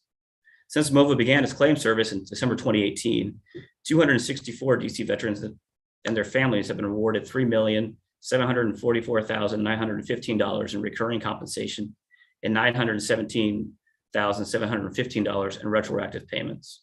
This equals an average VA benefit increase of $1,751 per month for every veteran that files through the MOVA claim service and supports Mayor Bowser's promise to grow the middle class in DC. MOVA's next pillar of support is programs, specifically transportation programs. As the cost of transportation is a recurring issue discussed at every DC veteran roundtable, MOVA quickly realized its priority. In partnership with the Department for Hire Vehicles and the Department of Employment Services, the Vets Rights Pilot Program provided any DC veteran making less than $30,000 a year 4 monthly ride vouchers for educational intake, employment interviews, housing appointments, and medical appointments. From November 2017 to January 2019, the program provided 5,900 rides for 374 veterans, with over half of those rides ending or originating at the DC VA Medical Center. On November 15, 2019, VetRides launched a partnership with DHHD and multiple vendors that expanded eligibility requirements and vouchers on July 1st, 2022. Today, any veteran making under $45,000 annually or recently unemployed receives 6 free vouchers per month to any location in DC, along with several veteran medical centers in Virginia and Maryland. VetRides operates 7 days a week from 6 a.m. to 10 p.m. During 2022, VetRides provided 978 DC veterans 12,921 trips to medical appointments, educational courses, food distribution centers, and employment interviews. Excuse me, take a drink here. In February 2019, MOCA partnered with the DC Central Collections Unit to administer the Pathways to Work program for DC veterans who could not obtain a driver's license because of the debt from tickets, insurance lapse, booting, towing, or impounding. The program allows DC veterans to settle their accounts with a 40% reduction of total debt on balances up to $1,500 and 30% reduction for any debt over $1,500. Once the settlement plan is finalized, the DC veteran can obtain a driver's license and remove another obstacle to deployment. To date, 45 DC veterans have obtained their driver's license through this program, resulting in $22,108 worth of tickets written off and $18,578 collected. Finally, the MOVA and the Office of Tax and Revenue developed and implemented the DC Disabled Veteran Homestead Tax Plan application for residential real property owned by a veteran who has been classified by the VA as having a total and permanent disability as a result of service incurred or service aggregated condition, or is paid the 100% disability rating level as a result of unemployability. They are eligible for reduction in assessed value of $445,000 if properly completed and approved application is filed from October 1st to March 31st, the property will receive the veteran homestead deduction for that entire tax year. To date, MOVA has processed 33 applications. When combined, these deductions equal an estimated savings of over $83,000 for wounded warriors. MOVA's third pillar of support is outreach and community engagement. During 2022, MOVA continued to support monthly veteran virtual and in-person roundtables and hosted its 3rd annual DC Women Veterans Day social and recognition ceremony, and began a new annual tradition with the Mayor's Office of Caribbean and Community Affairs during Veterans Week. Daily community engagement includes fielding over 50 phone calls from DC veterans and family members. MOVA's intake officer, Karen McDowney, a DC National Guard veteran, screens these calls and then refers them to the MOVA service program or partner agency. MOVA also assists veterans at risk of homelessness. Our team takes direct referrals to transitional and supportive services for veteran families, housing partners, advocates for our veterans with housing vouchers, and connects veterans to respective personnel for housing delays and issues. Another key component of MOVA's outreach plan is the social media and communications plan. This mission belongs to MOVA's public information officer, Joseph Karoma, an Army veteran who has taken charge of MOVA's monthly DC veteran roundtables, hosted our WebEx channel, has begun the process of launching DC Veteran Podcast. The podcast theme will change each month and feature an interview of a veteran within DC government and an influential veteran within our community. MOVA will also capture each veteran's story for publishing to the Library of Congress Veteran Oral History Project while collaborating with the Office of Congresswoman Eleanor Holmes Norton. MOVA's LGBTQIA+ veteran coordinator, Fallon Williams, has been developing multiple programs and projects since her arrival in November 2021. During 2022, weekly office hours of the Reeves provided 28 veteran services and organized the 2022 capstone event reflecting on the 10th anniversary of the repeal of Don't Ask, Don't Tell, with an excellent panel of LGBTQIA+ veteran leaderships and allies. During 2023, an LGBTQIA+ demographic study and needs assessment will be completed across all 8 wards. The RFP has been released by DC OCP and vendors are being considered. MOVA is fully committed to Mayor Bowser's priorities of a pathway to the middle class and creating 36,000 new housing units, 12,000 of them affordable by 2025. MOVA will continue working with its veteran housing partners, US Vets, Veterans on the Rise, and the DC VA Community Resource Referral Center to ensure our veterans are properly enrolled in short-term traditional housing programs. Concurrently, we'll continue to develop solutions with DC Housing Authority and DC Department of Human Services for long-term housing vouchers at locations like Help USA Veteran Facility on the old Walter Reed campus. MOVA will also continue its legal clinics and hiring events with DOES and district DOES, and the district's human resources, DCHR, and our veteran community partners.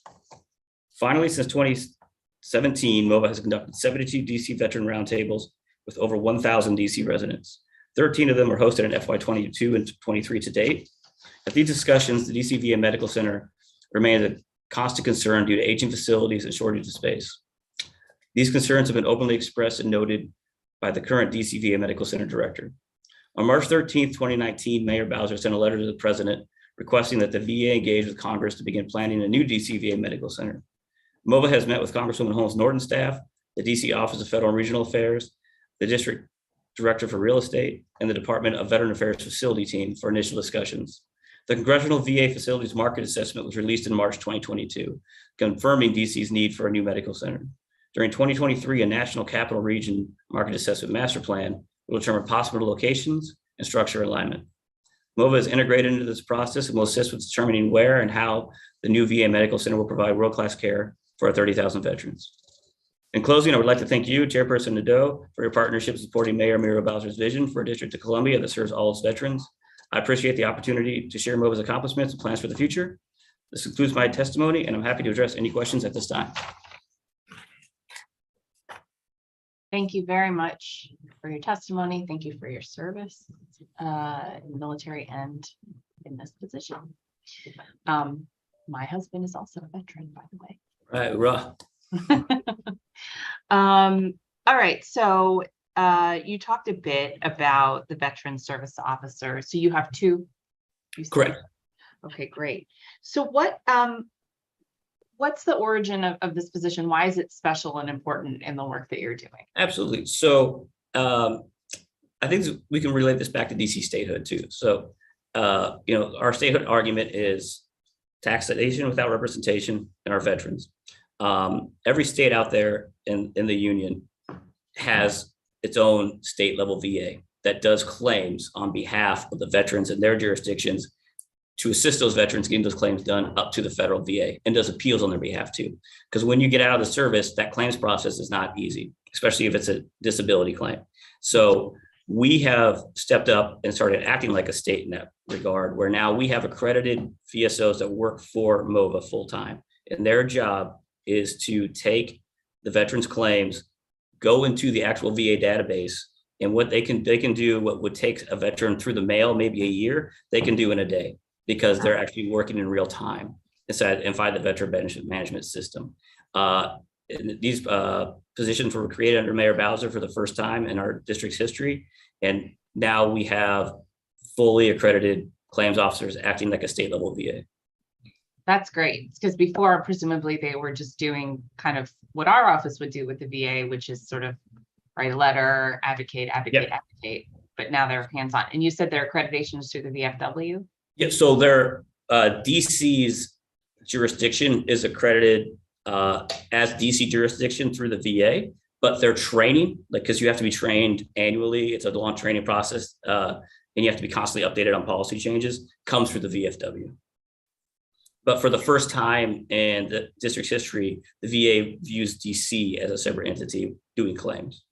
And is it your sense that that is a permanent shift, or is that going to depend on who's president? For the way that we're viewed. So this partnership, right, we're being treated as a state. Is that something that can be taken away? No, it's simply all we had to do was get an accreditation. Okay. And the district did that. We did that. Great. With the officers. So we just did the legwork, and the positions were legislated, and the mayor funds them fully, and now we're able to be a fully accredited entity. Now, you made it seem like having access to this database makes it easy, but I have a feeling that's not true, because I know working with veterans, there's a lot of things that they're dealing with. So what are the kinds of issues that your VSOs are assisting with? And how does that work for a typical vet coming, with some casework? How are you working through that? How long does it take? How often are they coming back? That sort of thing.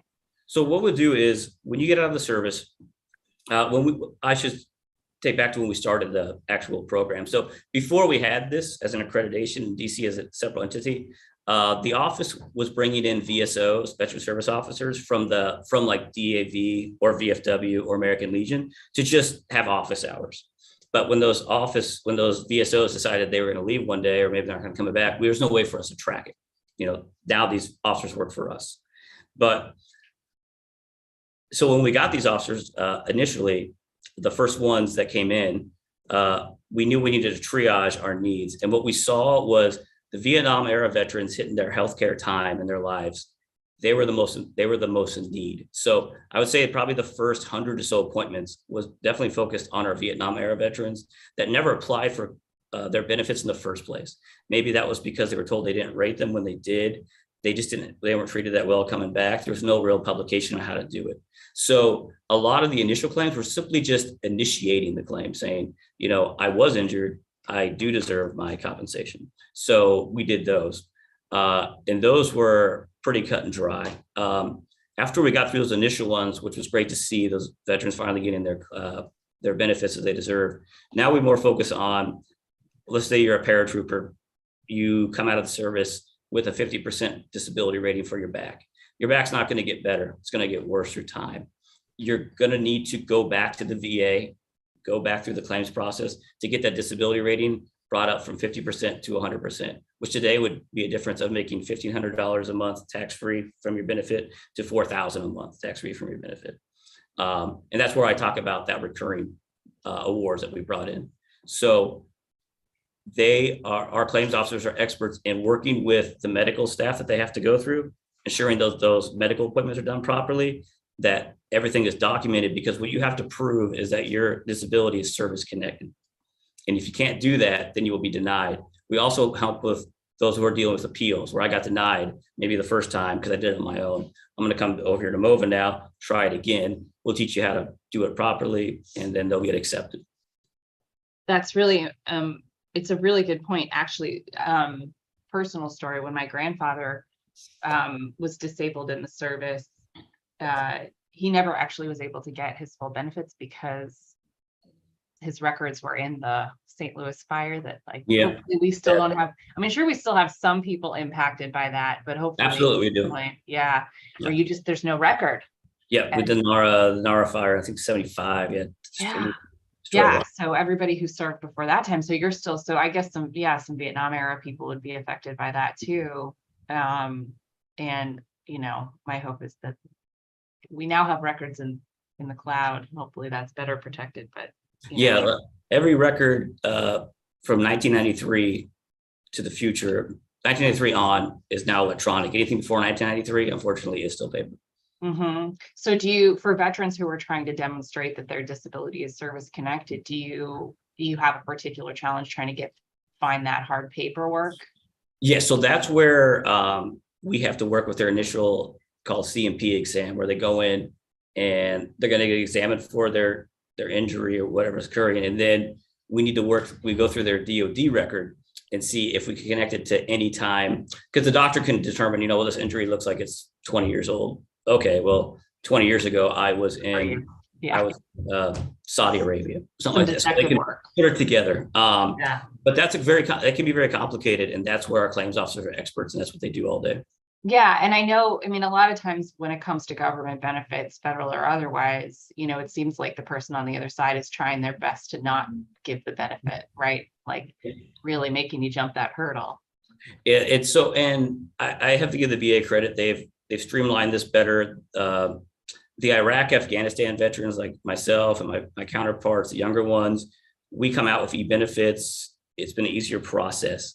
But there's still complications with that service connected side. And really, we really need to, and we're still doing this, still going back and making sure all of our Vietnam era veterans are taken care of, because they were really let down coming back compared to the treatment that received from Iraq and Afghanistan. Yeah. And now, they're aging, and it's been aging for some time, I realize, but and because they don't realize they can be enrolled in VA healthcare. We've got a lot of them just enrolled in healthcare. Maybe they don't have a disability, but they can be enrolled in VA healthcare. Great. And you talked about the hospital a bit. I know we all want to see improvements there. Doesn't sound like there's an update on it, but thank you for pushing on it. Yeah, Director Highmall, so that before Director Highmall got there in 2018, they went through 4 or 5 directors in about a year and a half. He's been there since 2018, he's been a godsend compared to what we were dealing with in the past. So he's been there on the ground. Him and I have a weekly call. He kept me updated in real time with COVID numbers when that was occurring. He's kept me updated on the thing. So we're very lucky to have somebody that he really cares. So That's great. It's been great to have him there. I should make some time to meet him too. I know I used to go to Winter Haven, and that was usually Yes. a good opportunity, but I haven't been recently. So, but yeah, I'll have to follow up on that with the VA folks. All right. So you mentioned in your testimony, you had more than 200 people helped during FY22. Where are we at this point in FY23 to date? I know that we typically do about 30 to 40 appointments a month. I know that we've had at least 53 awards come back this month alone. What we'll see is, because we talk about awards and then appointments, so sometimes it can take 6 months to get an award. That means that we filed it. It went through the entire process. The VA came back. The letter was it was awarded or denied, and we'll see kind of like just bow waves of awards come in sometimes. So maybe we'll only see like 2 or 3 of our plans get awarded in November, but then we'll see 100 in December, and just kind of how they're processing them. Mhm. But it seemed like this month we had quite a few coming. And in terms of the intake, do you feel like there are any, or do you have enough staff? Are there any delays or people waiting to receive intake work from you? I know they wait for the benefit once it's submitted, but that's kind of a different thing. I think the mayor funds us properly. We have the resources we need. What I'm proud of is our wait time is probably about 2 weeks from call in to get an appointment, where you'll see what the average VSO is 6 to 8 outside of some other states at some of the service organizations. So because we'll do 3 to 4 appointments a day. That's great.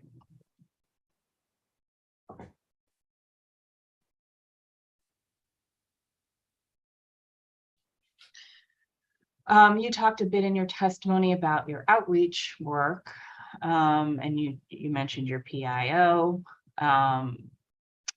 So you've got, in terms of reaching vets and letting them know about your services, so you've got monthly roundtables, and those are those are virtual. Those are in person, and we have a virtual option. So last roundtable we had about I think 15 in person and 20 online. Yes. So they're coming back in person. Before COVID, our last roundtable, remember, we had about 80 in person. Wow. But they're starting to come back now. We're really promoting to please come in person. We always offer it online, but we're trying to get them back in person, because what we do is we bring in a resource speaker first with the theme. Next month, of course, will be a Black History Month. It'll be focused on African-American specific veteran services. And there'll be a speaker for that. And then the other half of it will just be open discussion. It's a way for me to, what I call sanity check our programs, get the truth on the ground, because I was enlisted and I was an officer. When you're an officer, the senior sergeants, I was going to tell you everything's great.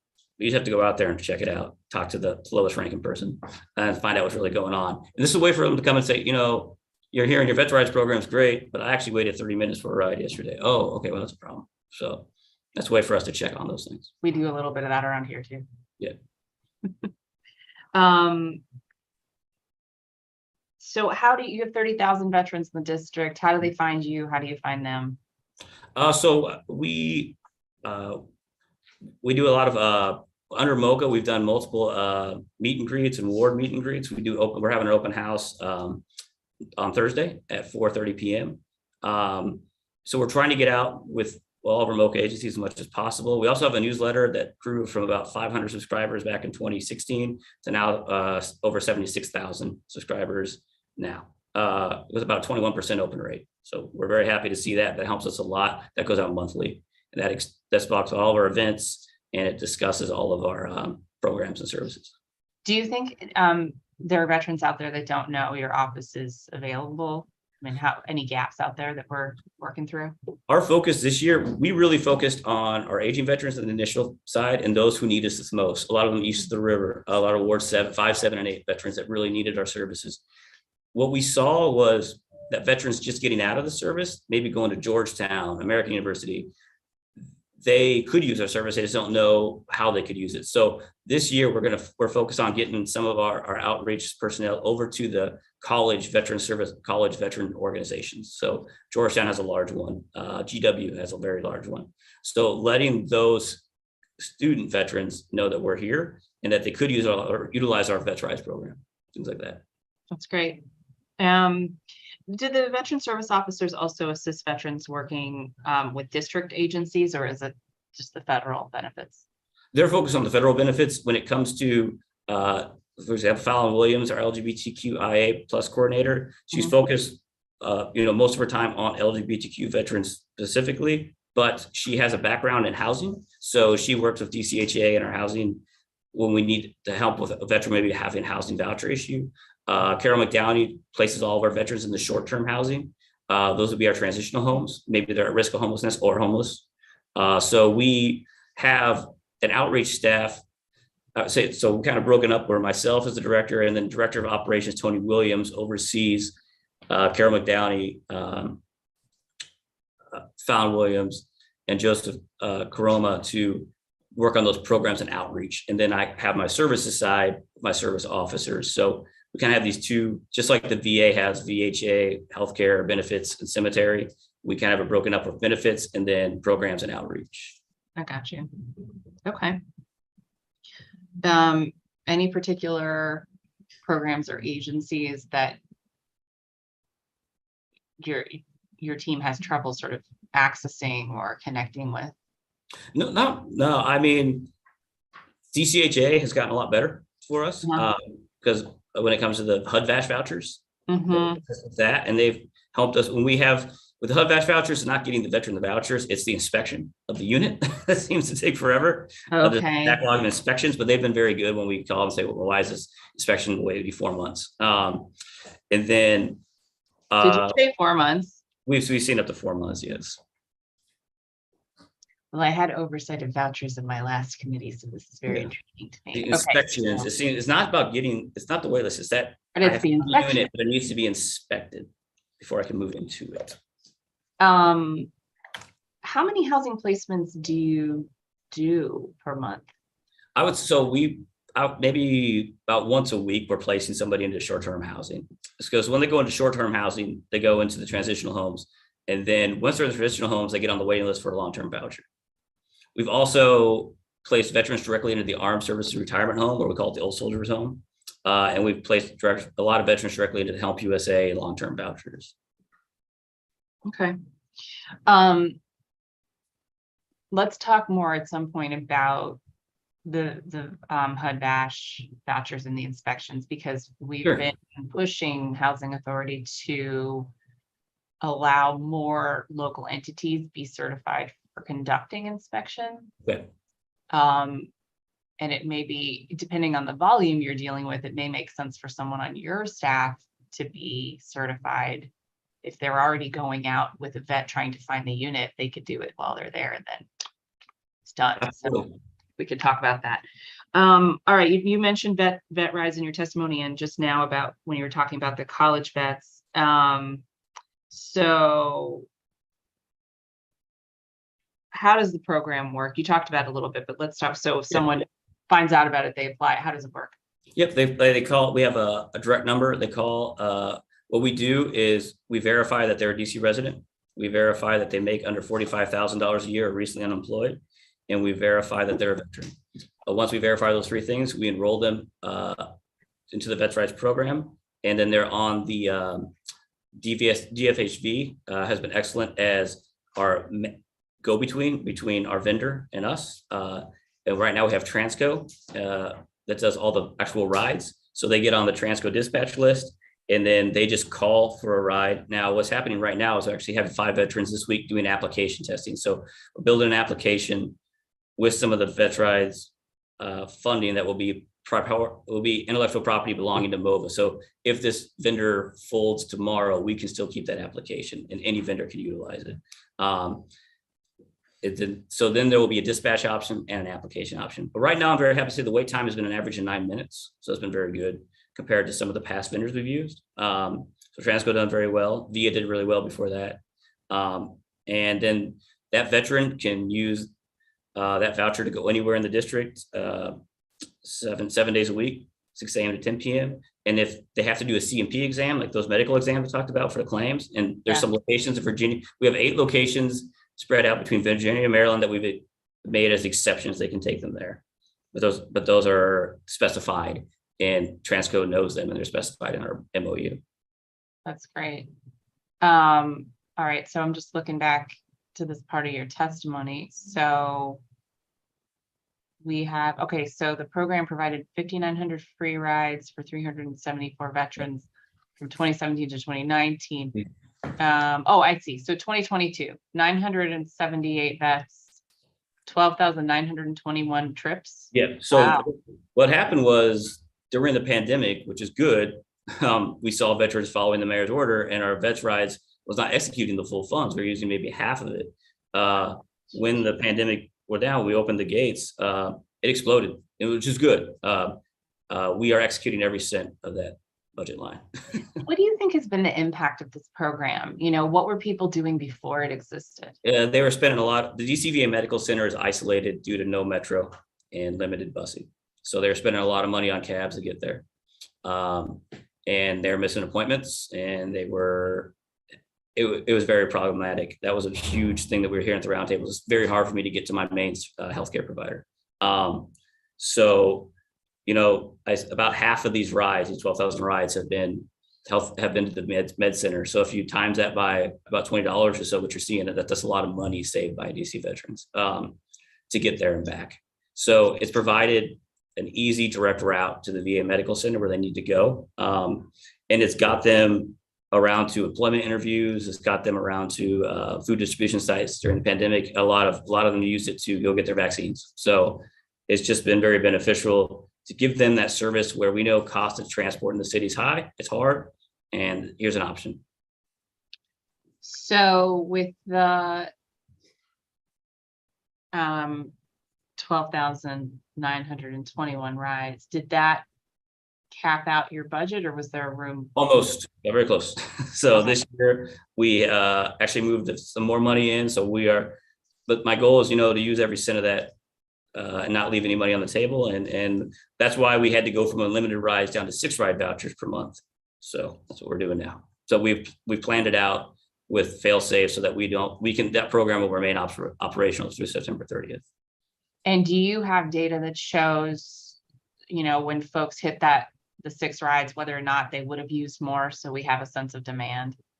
Yeah, so Transco's been very good with data, and I can get those data points. They give us a weekly report based off of riders. So we can see our top riders, we can see top locations. And is this all local funds? Yes, this is all through my MPS funding. Okay. You also mentioned your LGBTQ plus coordinator, who has a background in housing. Excellent. Can you talk more about her? How long has she been around? What's she been working on? She's been doing a great job. She's been with us since November 2021. Mm-hmm. She's been doing office hours to LGBTQs to give them a lot of LGBTQ veterans, and it makes perfect sense. They sometimes are nervous to come back around the military. So we're giving them a location to go besides our office, maybe for initial contact. And then she's been really assisting us with, and it was spoken to by the panelists. I would believe that when the census came out, when the VA did their latest census too, they're not tracking LGBTQ veterans by DC area. Sometimes it's National Capital Region, sometimes it's left off completely. So we realized that we need to do a needs assessment and a population study on our own. So I've set aside $90,000 in our MPS budget this year. That OCP has a statement of work now. We're looking for a vendor at the moment, and we'll have that report done this year. So by this time next year, we'll have this information that will give us a true laydown of our LGBTQ population of veterans across all 8 wards, what they really need. And that's going to be really huge for us to develop more programmatics, because if you don't really know what's going on out there, if you don't understand the demographics truly, you're shooting blind. Yeah, totally. And so when does that RFP close? I don't know that offhand. I can find out. I know that we're putting it into pass. I've completed my pass training just recently. So it will be soon. Everything's developed. It just the vendor just has to be found now. Okay, got it. So you're still trying to get the word out to vendors to apply for this. And do you have a projection of when the assessment will be released? Yeah, I would like the assessment done by December of this coming year, by the end of this year. Okay. Great.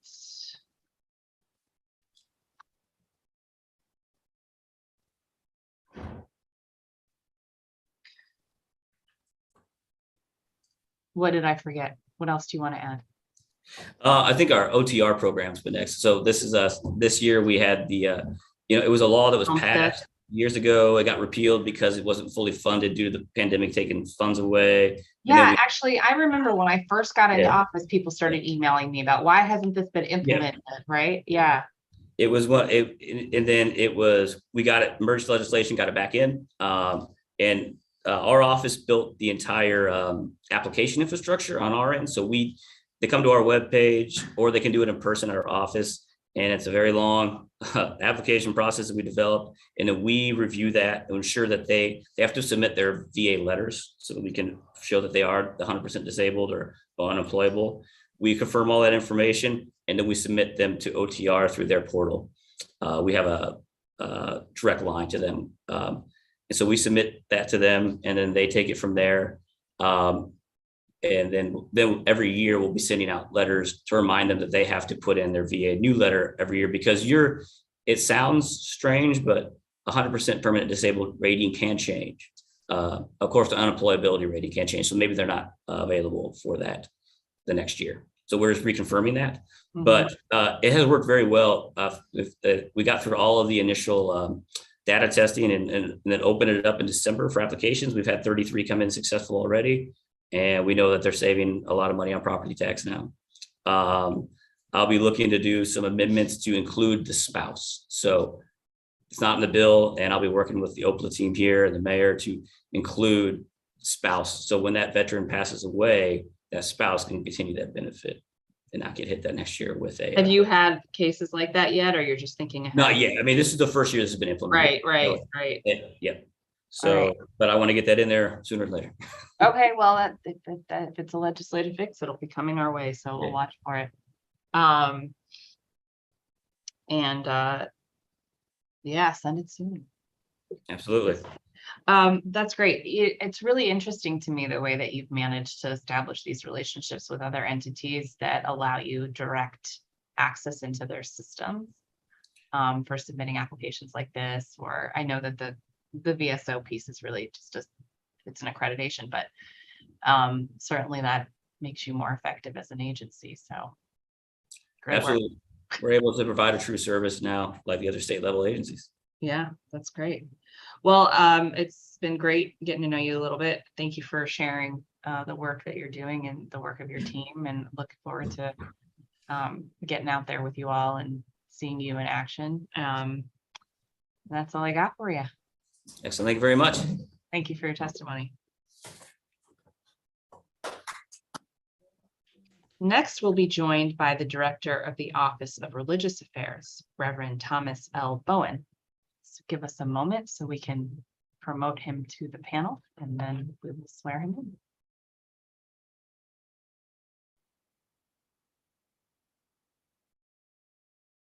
There he is. Reverend Bowen, when you're ready, you may turn on your camera, unmute yourself, and raise your right hand. All right. Recording in progress. Do you swear or affirm under penalty of perjury that the testimony you are about to give to the Committee on Public Works and Operations is the truth, the whole truth, and nothing but the truth? I do. Great. You may begin your testimony.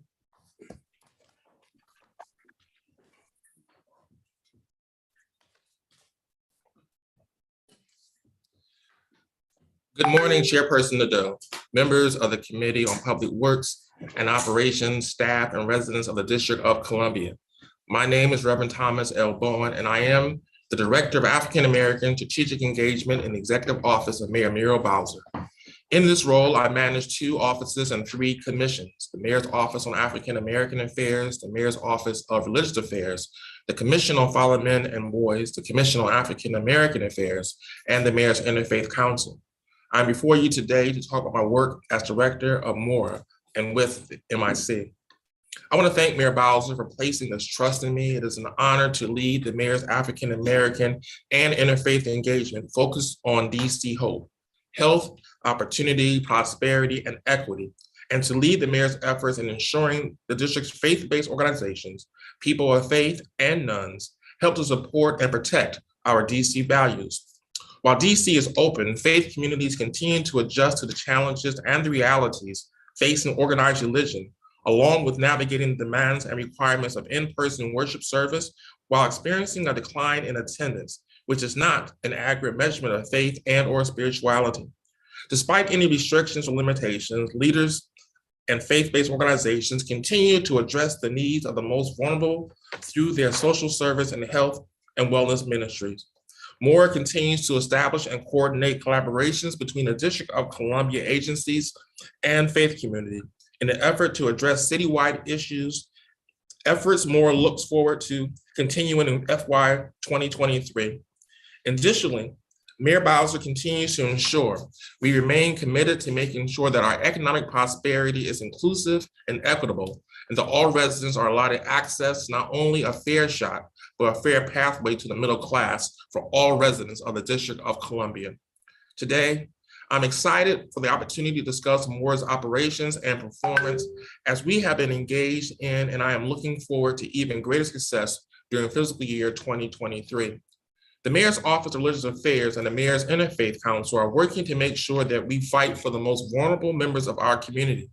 The Mayor's Interfaith Council was created to advise the Mayor of the District of Columbia, the Mayor's Director of Religious Affairs, and the Mayor's Cabinet on various matters, especially including those that affect the spiritual, faith, and religious well-being of all residents of the District of Columbia. During FY 22, we were able to accomplish that charge in the following key areas. 1, we protected the DC values that define faith community and support our most vulnerable residents and neighbors. Secondly, advocated for the needs of our interfaith community. Thirdly, informed and engaged the faith community around issues of importance to all residents.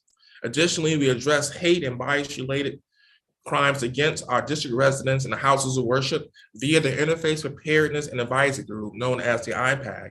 We supported houses of worship that seek to utilize land for affordable housing and adjustments post-pandemic. We partnered with DC Health to create access points to encourage residents to participate in the faith and vaccine pop-up sites. Many services, not all, will continue to be part of the charge in FY 23. Mayor Bowser's fiscal year 2022 reflected deep commitment to DC values through investments supporting all residents.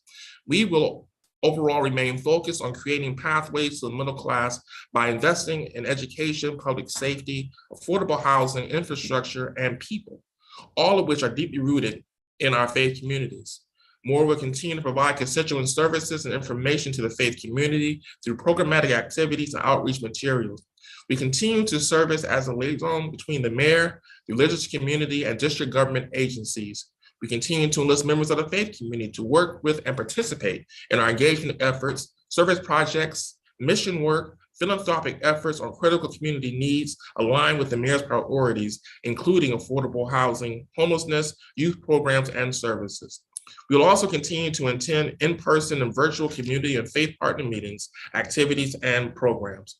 MORA continues to work with the Department of Housing and Community Development, Department of Zoning, DC Department of Buildings, and the DC Department of Licensing and Consumer Protection on assisting faith-based places and leaders who have committed to providing affordable housing to residents in our city. Mayor Bowser's commitment of $250 million investment to the Housing Production Trust Fund for FY 22. In FY 21, Mayor Bowser committed to add $150 million to HPTF, With the overall $400 million investment, Mayor Bowser has invested $1 billion into the fund in her time as mayor. In FY23, we will continue to encourage faith-based organizations to engage in the development of properties for the purpose of creating additional affordable housing to ensure that the District of Columbia includes residents from all income levels, to provide information on available resources and to explore ways to help them overcome obstacles to the development efforts. Moore has been vigilant in its efforts to stand up for and protect DC values, particularly as it relates to hate crimes and bias-related crimes. At the beginning of 2019, the mayor introduced the Interfaith Preparedness Advisory Group, IPAG, as a new joint effort between Moore, the Metropolitan Police Department of the District of Columbia, and the Homeland Security and Emergency Management Agency to encourage dialogue with the district faith-based organization to enhance preparedness for all types of hazards. Since its founding, all parties have worked to respond to incidents of hate and bias in our city and to give support whenever the need arises. In FY22, we were able to offer a free active shooter training to faith leaders in the houses of worship, successfully resulting in the engagement of 200+ individuals choosing to participate. Grant support remains a continued request as houses of worship look to improve and/or install modern security systems used to ultimately improve reporting, tracking, and response to congregations, places, and/or individuals under threat. In FY23, we are working to increase the opportunity to engage faith-based spaces and leaders through trainings in an effort to offer continued support to houses of worship who experience various forms of hate and violence. To be clear, Moore is not solely doing all the work, and we wouldn't be able to go without crediting the work of the Mayor's Interfaith Council. In FY22, we elected a new chair and were able to convene despite COVID-19, even offering hybrid sessions. The MIC, a diverse group of faith leaders, has been a leader in the discussion of homelessness, gun violence prevention, and the push to ensure economic prosperity is inclusive for all district residents. They are intentional in their efforts to represent the oppressed and the underserved, and too often overlooked. I am grateful for their tireless work and support. And now we will also be able to take advantage of the enhanced Mayor's Office on African American Affairs. I am very proud of our faith community and the work that the Mayor's Office of Religious Affairs is doing. As previously noted, I am aware of the challenges that the faith community in Washington has faced and is facing, but I am excited about the future of faith in the District of Columbia as the mayor begins her historic third term.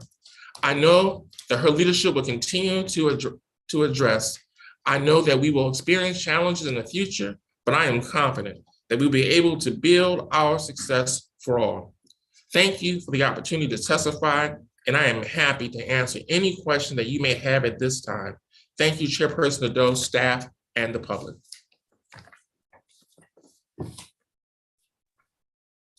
Thank you, Director, for your testimony.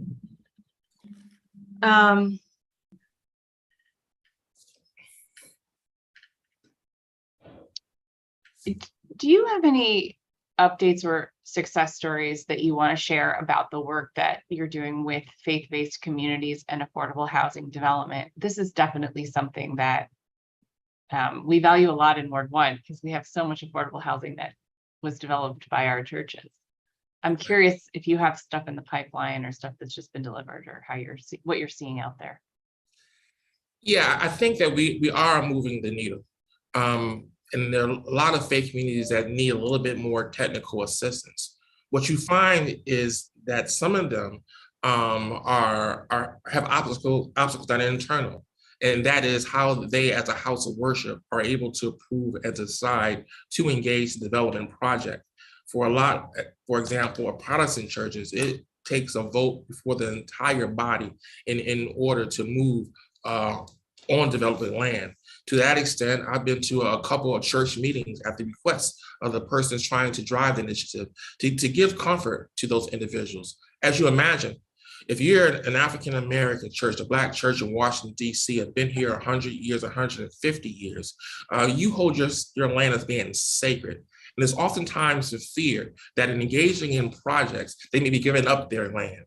And we know, or the faith community likes to remind us, that the one thing that those who believe in God is not making is more land. And so it takes a whole lot of hand holding and a lot of visits. But thanks to the DHCD and their partnership and DMPED with enterprise community partners, they are now taken in cohorts for a period of time, almost a year, to help guide them, to even show them how they present proposals to the governing bodies at their houses of worship. So I think that that was something that's going to help us to be able to convince houses of worship to develop their land. And I believe that in the year to come, this fiscal year, we will see more places of worship who are able to move property. Of course, the standard for a model has always been Beacon, the Emory United Fellowship, and what they were able to do. But they are quick to tell folks that it wasn't done overnight. That it took setting a deadline only to have to revisit that deadline. So I think we have to be patient with some of the faith community, but I'm receiving more inquiries as I present to groups of folk who are interested in using their land for the purpose of developing affordable housing for our residents in need. What was that one you just mentioned that you said took a while, but finally came to fruition? Was that, did you say the Beacon? Emory, the Beacon, the Beacon project, Upper Georgia Avenue. It's a model. You see, they were able to enhance their sanctuary. They have apartments, and they're an anchor there in Ward 4. Got it. That's great. I know Trinity AME on 16th Street is working right now to develop some housing behind their church, which would be very exciting for Columbia Heights. And for them, because they're part of the African Methodist Episcopal Church, the diocese is able to decide for them as opposed to going for the entire church body. But I anticipate, because we see the faith community is now having to reorganize themselves. Because of the pandemic, because of some of the changing notions of faith in our community, where people are not putting a premium on just attending worship on their Sabbath. So I see a lot of houses of worship rethinking how they address their spiritual, religious, and community needs. Yeah, it's really good when that all comes together. So now you talked a bit about the trainings you've been able to do with IPAG. Can you talk about how people learn about it, how they get involved, what's offered to them? Yeah, there are various arteries for people to find out about these. Fortunately, we continue to build on our database when we come in contact with houses of worship. Oftentimes think that we have a database of houses of worship. That for some people would be a scary proposition. What we do have are the contact information for those that we are able to interact with, as well as some of the places of worship that people share with us. For example, if a person is a member of the Episcopal Church, then the diocese may share, well, we want these individuals to be involved and connect us with them. So we share information via our email blast.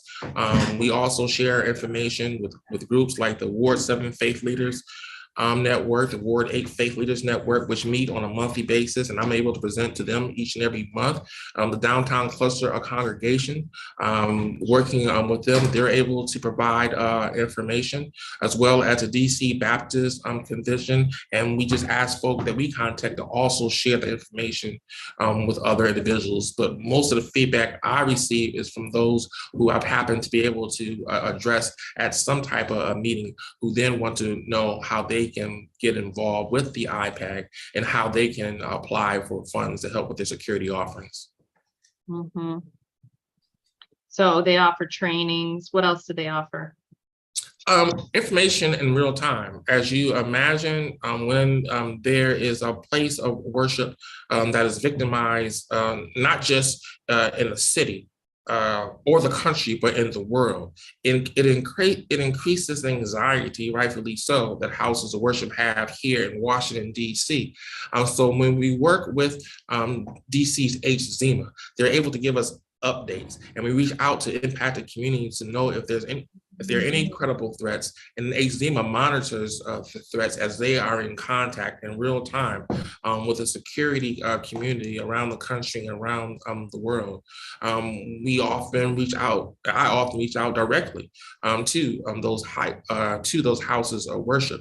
And so we through the iPad, we help the houses of worship here in DC. And I really do applaud Mayor Bowser, as the faith community does, that she insisted that we help congregations here in DC to apply for the funding.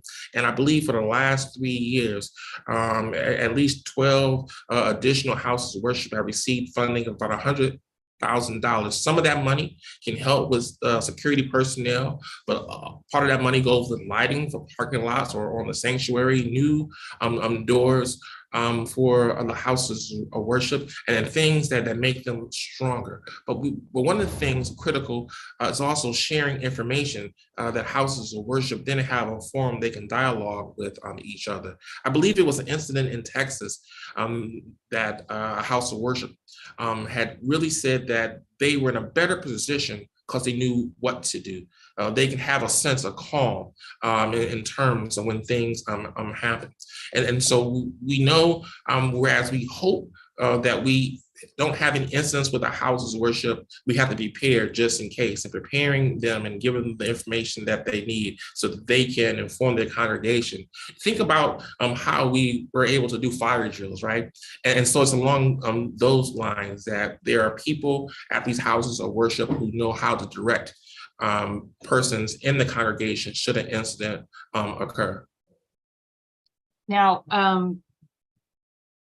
there's under this program, there's the FEMA nonprofit security grant program. Is that what you were talking about with the $100,000? Yes, and we also have a relationship with our federal partners who have been out to address and to share information about that. We have a very healthy relationship with our federal partners around that. Do you know how much was awarded in FY22 and to how many congregations? I don't have the information offhand, Councilman, but I can get that to you in a matter of minutes. I'll have my team reach out and get that number. Sure. You said $100,000. Is that per congregation or? That's the general. I don't think anyone has received lower than 90,000, but 100,000 seems to be what they receive. I do believe 2 years ago the total award for DC was 1.2 million. Mm-hmm. And do you have any knowledge of whether FEMA is going to continue to provide the funding? Yes, and I believe they're increasing it. In fact, as it has taken place, things started to change, thankfully, because before grants were only available for those houses of worship who were at risk of an international threat. But they began to look at the domestic threats. And so there are many more houses of worship that were eligible for the funding. Okay. Okay. And, I'm seeing from various reports, and I think folks are feeling it too, that there's been a real rise in anti-Semitism in the United States, and unfortunately we've seen it here in the district. How does your office interface with the other entities that are working on that issue? Yes, thank you, Council member. We, as the mayor has stated, there's no place for hate in DC. We also know, as our partners in the Office of Human Rights have, that the hate speech causes violence, also to impacted communities. I am very pleased with the relationship that I have with synagogues in the nation's capital. We have currently, I believe, 3 rabbis serving on the Mayor's Interfaith Council, 3 out of 30, but a great representation. And so we also have a good relationship with the JCRC and ADL. They reach out to me as much as I reach out to them, to have these conversations, to keep each other apprised, and to share the concerns that they have. So that working relationship is one of the best that we have. When there was an incident at the Tree of Life in Pittsburgh, because it happened on a day of Sabbath. And unfortunately, when we reached out to synagogues, many who were very observant and did not or had not answered the phone or been on social media were unaware until we or MPD showed up at the synagogue, where they were very grateful. And we addressed every situation differently in conversation with the community. Some do not want a lot of attention for the fear of copycat. And so when there's an incident, they want and they are pleased that we have a quick response. I have to give kudos to DPW, who's a partner in this work, that when you have hate spewed on our city streets, then DPW, after MPD has investigated, is there waiting on the spot to promptly remove those markings from our streets and from properties here in DC. Thank you. Appreciate that. COVID changed the way that we worship, but it highlighted in a lot of ways the indispensable role that faith-based organizations play in caring for our most vulnerable. As you talk with various faith leaders across the city, what have they shared as ongoing challenges, whether it's meeting the needs of their congregations or the neighborhoods and communities they serve? Yeah, and there were some who, thought that we were regulating what they would do. What we offered were ways to meet safely, information about how to keep congregations safe. And so there are still congregations who have yet to meet for in-person service. There are many that have hybrid, and there are some who are fully open, but many have experienced a decline in attendance. And so they're dealing with that reality. And so that's when we also bring houses of worship together so they can share information as to how they're able to address. Quite naturally, if there's a decline in attendance, then there's a decline in the offering at those places of worship. And that's why it's also key for us to talk to our houses of worship and let them know that there is a place for them in DC, and to encourage those who are rethinking their in-person service other ways they can utilize their property. It's along those lines, though, that the houses of worship who stayed fully engaged in the pandemic and their ability to meet the needs, they may not have been meeting in person, but they were still having their food pantries open. They're not meeting in person, but they were also giving assistance where assistance was needed. And so one of the things that we're looking at, partnering with DBH, is around the NARCON and how we can get houses of worship to training, because they're in key communities. So we're looking to engage them in active ways beyond. This is the beginning of Black History Month, and I recall my having been at Shiloh for 20 years and leading social justice when Councilmember Marion Berry came to present, and he admonished us that houses of worship ought to be more about just our spiritual offerings, that we have to meet the needs of the community. So we're having a real conversation with houses of worship of how they can meet the real needs of community members. Wonderful.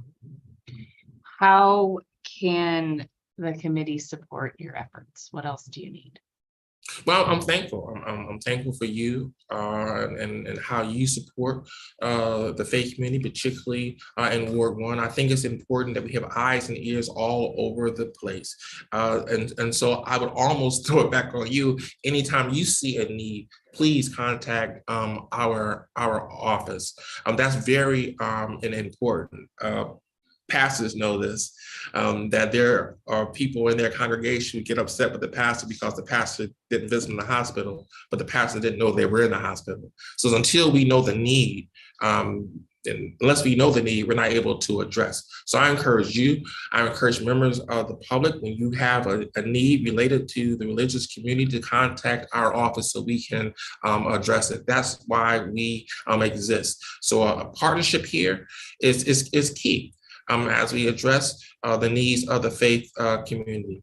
So I'm looking forward to working with your staff around the needs of the faith community in Ward 1 and about the faith needs of the faith community all across all 8 wards in District of Columbia. Wonderful. Thank you. Thank you very much for your testimony today. Thank you.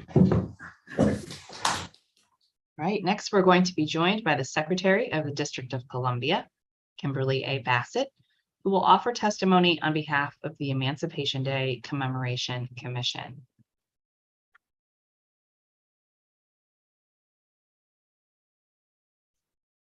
Secretary Bassett, when you are ready, there you are, you're ready. Okay, raise your right hand. Good to see you. Give me your right hand. All right. Do you swear or affirm under penalty of perjury that the testimony you are about to give to the Committee on Public Works and Operations is the truth, the whole truth, and nothing but the truth? Yes. You may begin your testimony. Thank you. Good afternoon, Chairperson Nadeau and members of the committee, the staff, and guests. My name is Kimberly Bassett. I am Secretary of State for the District of Columbia. And as Secretary of State for the district, I also serve as the chairperson for the Emancipation Commemoration Commission. And I'm pleased to be here today to discuss the Emancipation Commemoration Commission and our performance for FY 22-23. The District of Columbia Emancipation Commission advises Mayor Bowser on programs, projects, activities, and forms to celebrate the public holiday commemorating the April 16th, 1862 passage of the DC Compensation Emancipation Act, which freed slaves in the District of Columbia. Mayor's Order 2016-061, which supersedes previous mayor's orders, reestablished the District of Columbia Emancipation Commemoration Commission, the commission, which consists of a maximum of 10 members who must be residents of the district or have some resident business, educational, social, or cultural nexus to the district. The mayor also appoints representatives from district government as ex officio members of the commission. The current amazing and very active public members are Frank Smith, Helga Basket Trippett, Howard Marks, Mary Ivy, Tiffany Grimes, Misty Henderson, Ayanna Hawkins, Sabrina Thomas, and Melissa Frige. Every year, in collaboration with the Executive Office of the Mayor, the Office of the Secretary, and the Commission, we plan and organize an annual Emancipation Day parade and a democracy breakfast. These traditional events are expected to return in 2023. The democracy breakfast will resume in person this year after we paused during the COVID-19 pandemic. The Office of Public Records and the Commission partnered with the community and university groups, historians, and subject matter experts will develop a planned lecture series throughout the community in DC. With the success of our hybrid events in 2022, we will arrange the same for this year. For 2022, the theme selected by the Emancipation Commission was the 160th anniversary of DC Emancipation Day. The March for Freedom continues. During the 2-week celebration, OS and the Commission organized 5 lectures with prominent historians and subject matter experts. We also held a DC Statehood Now panel with former Mayor Sharon Pratt Kelly, Senator Paul Strauss, DC Votes Bo Shuff, and Jamal Holtz of 50 for 50, who moderated and it was moderated by Commissioner Ayanna Hawkins. We had a live DC Emancipation Day jazz concert with Dr. Herbert Smith. The 2-week-long celebration ended with the Emancipation Parade along Pennsylvania Avenue. For 2023, the commission met for the first time January 26, 2023, to begin planning for the year. A total of 6 meetings are scheduled for the commission before our celebration and holiday on April 17th, 2023.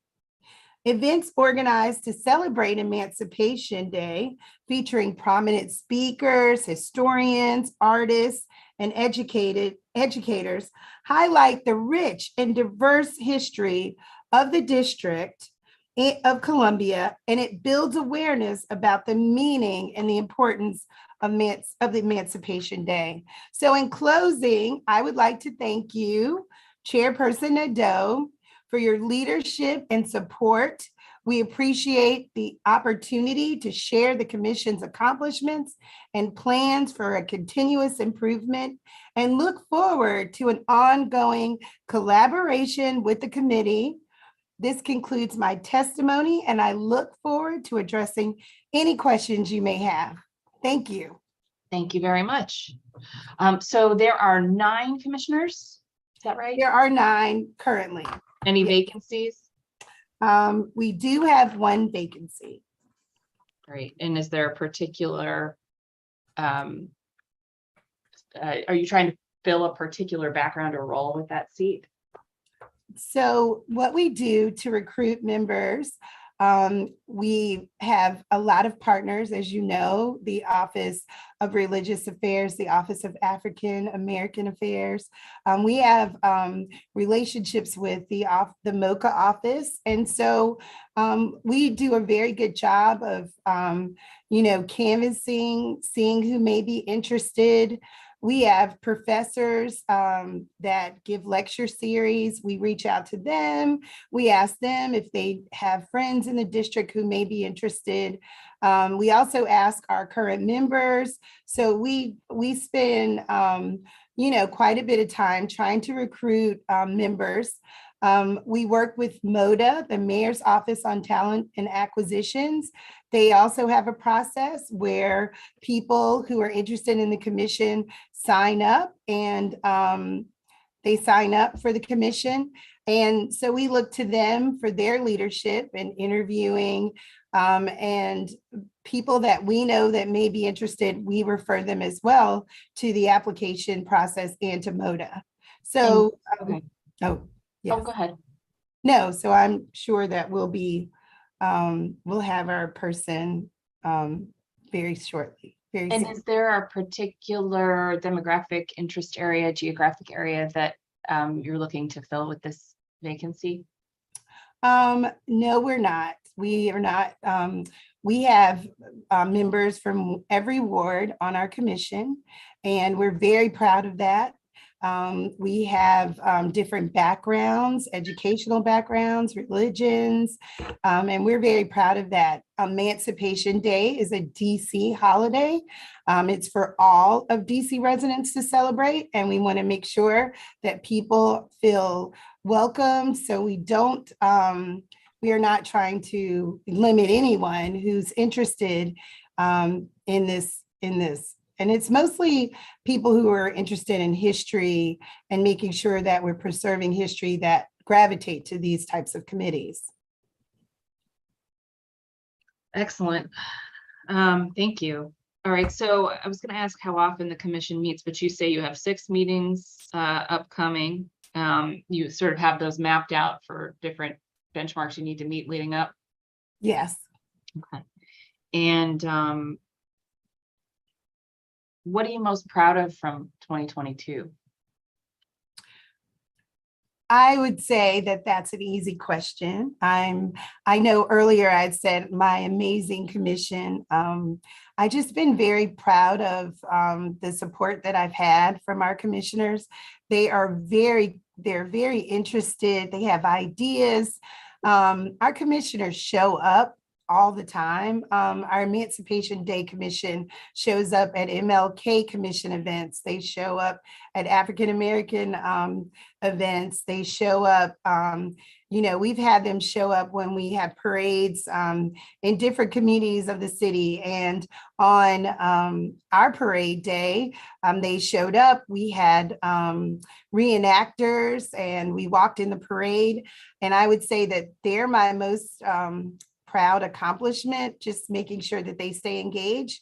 But, we had so many speakers. We had very prominent speakers like Dr. C.R. Gibbs from Howard University. We had John Muller and J.L. McNeil to talk about Frederick Douglass's presence during Emancipation Day.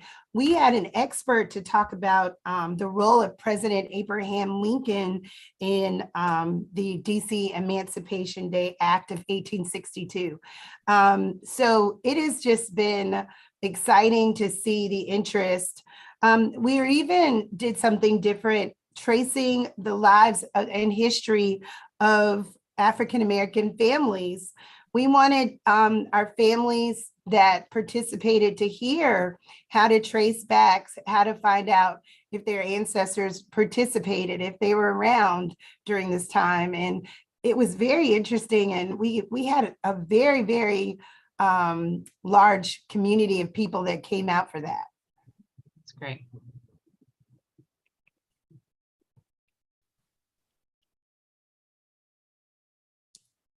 Were all of the activities virtual in 2022? All of the activities were virtual except for the concert that we had, the DC Emancipation Day Jazz Concert. We used to call it Music of the Movement. And we did that virtually and for the last 2 years. And we thought it would be great to bring them in person. And it was a full jazz band.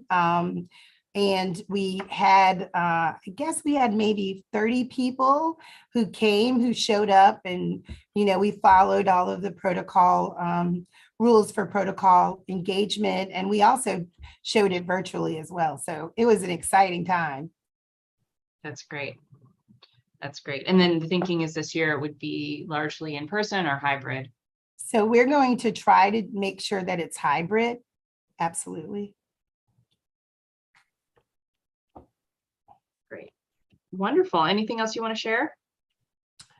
I think that we're all set. We're excited right now. Our commission's in planning mode, and we're just excited about what the year is bringing. And we're also very pleased that Mayor Bowser is just very concerned. Not only do we have the fun side of Emancipation Day, but we're out here educating DC residents about the importance of Emancipation Day. And our next conversation is the Juneteenth Commission.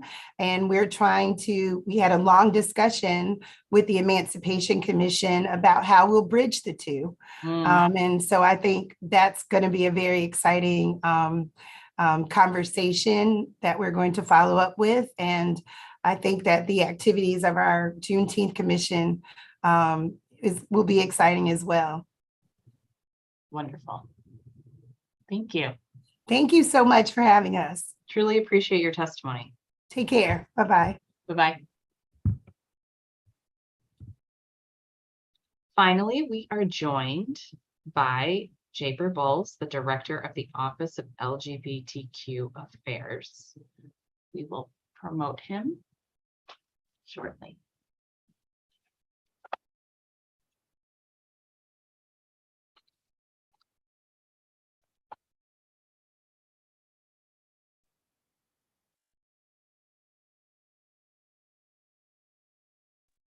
Wonderful. Good afternoon. Good afternoon. Yes, I guess we've bridged over, haven't we? Good afternoon. If you could please raise your right hand. Do you swear or affirm under penalty of perjury that the testimony you are about to give to the Committee on Public Works and Operations is the truth, the whole truth, and nothing but the truth? I affirm. Wonderful. You may begin your testimony. Thank you. Greetings, Chairperson Nadeau, members of the committee, and community members and advocates. My name is Japer Bowles, he, him, his, and I have the honor of serving Mayor Muriel Bowser and DC's lesbian, gay, bisexual, transgender, questioning, queer, intersex, asexual, and two-spirit community, colloquially known as the LGBTQIA+ community, as the director of the Mayor's Office of Lesbian, Gay, Bisexual, Transgender, and Questioning Affairs, known as the Mayor's Office of LGBTQ Affairs. It has been the honor of my life to serve the administration and the nearly 60,000 LGBTQIA+ residents of DC. In this capacity, we have continued to lead the nation in providing a fair shot for all and creating a pathway to the middle class for our LGBTQIA+ residents. Thank you, Mayor Muriel Bowser, for allowing me to continue to build on the amazing progress of our LGBTQIA+ community and movement. I also thank this committee and the LGBTQIA+ community members here today to testify, and of course, the Mayor's Office of Community Affairs for your continued support. I am proud and truly humbled to live, love, and work in a jurisdiction that celebrates, empowers, and provides resources and opportunities for our LGBTQIA+ community. These truly are our DC values. We are the District of Pride. Washington, D.C. has the highest concentration of LGBTQIA+ residents per capita in the nation, representing an estimated 10% of the population. We are followed by having the highest percentage of same-sex couple households of any state or state equivalent at 2.5%.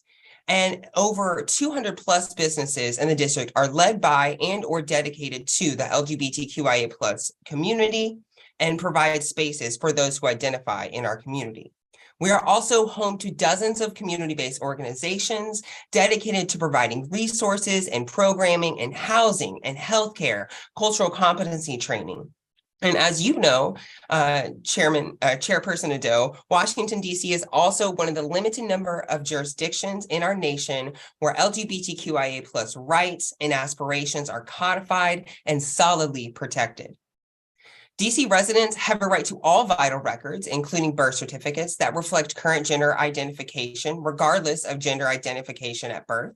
DC led on the front to legalize the right to marry, regardless of gender, gender identity, or sexual orientation. And DC has a strong employment and housing discrimination protections, dutifully enforced by the Commission on and the Office of Human Rights. Additionally, DC leaders, particularly Mayor Muriel Bowser, have continued to make historic investment in the LGBTQIA+ community. This work continues, and with the support of Mayor Muriel Bowser, this committee, DC Council, and our strong LGBTQIA+ community, the Mayor's Office of LGBTQ Affairs is among the leading and most well-resourced offices with similar missions in the nation. As director, I have the honor of presenting to you and the committee the fiscal year 2022's performance report of the Mayor's Office of LGBTQ Affairs. So what is the Mayor's Office of LGBTQ Affairs? The Mayor's Office of LGBTQ Affairs was created through the Office of Gay, Lesbian, Bisexual, and Transgender Affairs Act of 2005. In our 18 years of service, we have provided much needed resources to the LGBTQIA+ community in various ways.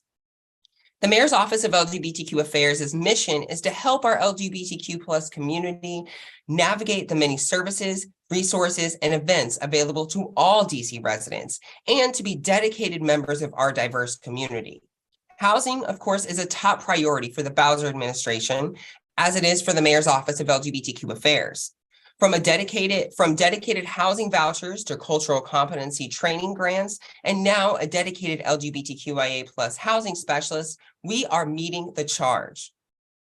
In FY22, additional grant funding was also allotted for CBOs that provided innovative programming for our LGBTQIA+ youth. And of course, highlighting and empowering our community is our drive. And through impactful, informational, and entertaining events and programs, we've been able to highlight our diverse community. And lastly, but most importantly, we have advocated for and with our community to continue to push stakeholders, government agencies, and community members across all 8 wards to embrace, celebrate, and empower our LGBTQIA+ community. The Mayor's Office of LGBTQ Affairs is very attuned to the multitude of issues facing members of our community and is connected to key agencies throughout DC government, including utilizing our dedicated agency service coordinators, which allows us to work directly with residents to problem solve and get them connected to often vital resources and programs. Helping navigate new LGBTQIA+ businesses and licensing renewals, applying for event permits and relief fund opportunities, proposing the expansion of funding for LGBTQIA+ housing and workforce programming, updating vital records and birth certificates, obtaining Stay DC rent and utilities relief, and applying for unemployment insurance, obtaining affordable and competent healthcare, providing DD 214 corrections for veterans, filing OHR complaints, and of course, responding to hate bias incidents are just some of the services and tasks that our talented staff at the Mayor's Office of LGBTQ Affairs were able to provide to hundreds of our LGBTQIA+ neighbors. But by far, the most requested service from the Mayor's Office of LGBTQ Affairs was for housing resources. We know that members of our LGBTQIA+ community are more likely than the general population to experience domestic and intimate partner violence and face additional barriers to seeking help. In FY22, Mayor Mario Bowser and the Office of Victim Services and Justice Grants funded innovative programming that provides trauma-informed therapy services and case management to LGBTQI individuals experiencing domestic violence and intimate partner violence. We also know that our trans and gender nonconforming neighbors face additional barriers to obtaining housing, and that there are existing programs and funding to support our TGNC youth, but as they age out of these problems, they're often unable to access the supports they need. Mayor Mario Bowser listens, and under her leadership, the Department of Human Services has made significant investments in housing our LGBTQIA+ residents experiencing homelessness, including the opening of the low barrier shelter for our transgender and gender nonconforming and LGBTQIA+ adults and residents. The opening of the shelter was one of the proudest moments of my career, and it's just one more example of how our community is working together with leaders to address the needs with innovative solutions. In FY22, the increased funding from Mayor Mario Bowser and the DC Council allotted for 40 new additional LGBTQIA+ affordable housing choice vouchers, 20 dedicated to seniors aged 62 and older, and 20 dedicated to adults aged 18 to 61. These vouchers are dedicated to our LGBTQIA+ community and neighbors experiencing homelessness. And the Mayor's Office of LGBTQ Affairs is tasked with guiding these neighbors who are experiencing homelessness through this process. The Mayor's Office of LGBTQ Affairs is proud to inform the committee that we have either housed or issued vouchers for 29 LGBTQIA+ neighbors, and that our new LGBTQIA+ housing specialist, which was funded in FY23 under the leadership of Mayor Bowser in this committee, is dedicated to our city's commitment of ending chronic homelessness. In FY22, the Mayor's Office of LGBTQ Affairs awarded $125,000 to LGBTQIA+ dedicated programming to community-based organizations across the district. The funding targets 3 key areas: community-based provider LGBTQIA+ cultural competency training, homeless youth development, and community development. The CBO provider LGBTQIA+ cultural competency training is LGBTQIA+ cultural competency training for and by LGBTQ youth housing providers. Our grantees, the Wanda Alston Foundation and the Latin American Youth Center, hosted 18 impactful bi-monthly trainings that empowered hundreds of housing providers and staff and employees with the tools that they need to interact and support members of our LGBTQIA+ community comfortably.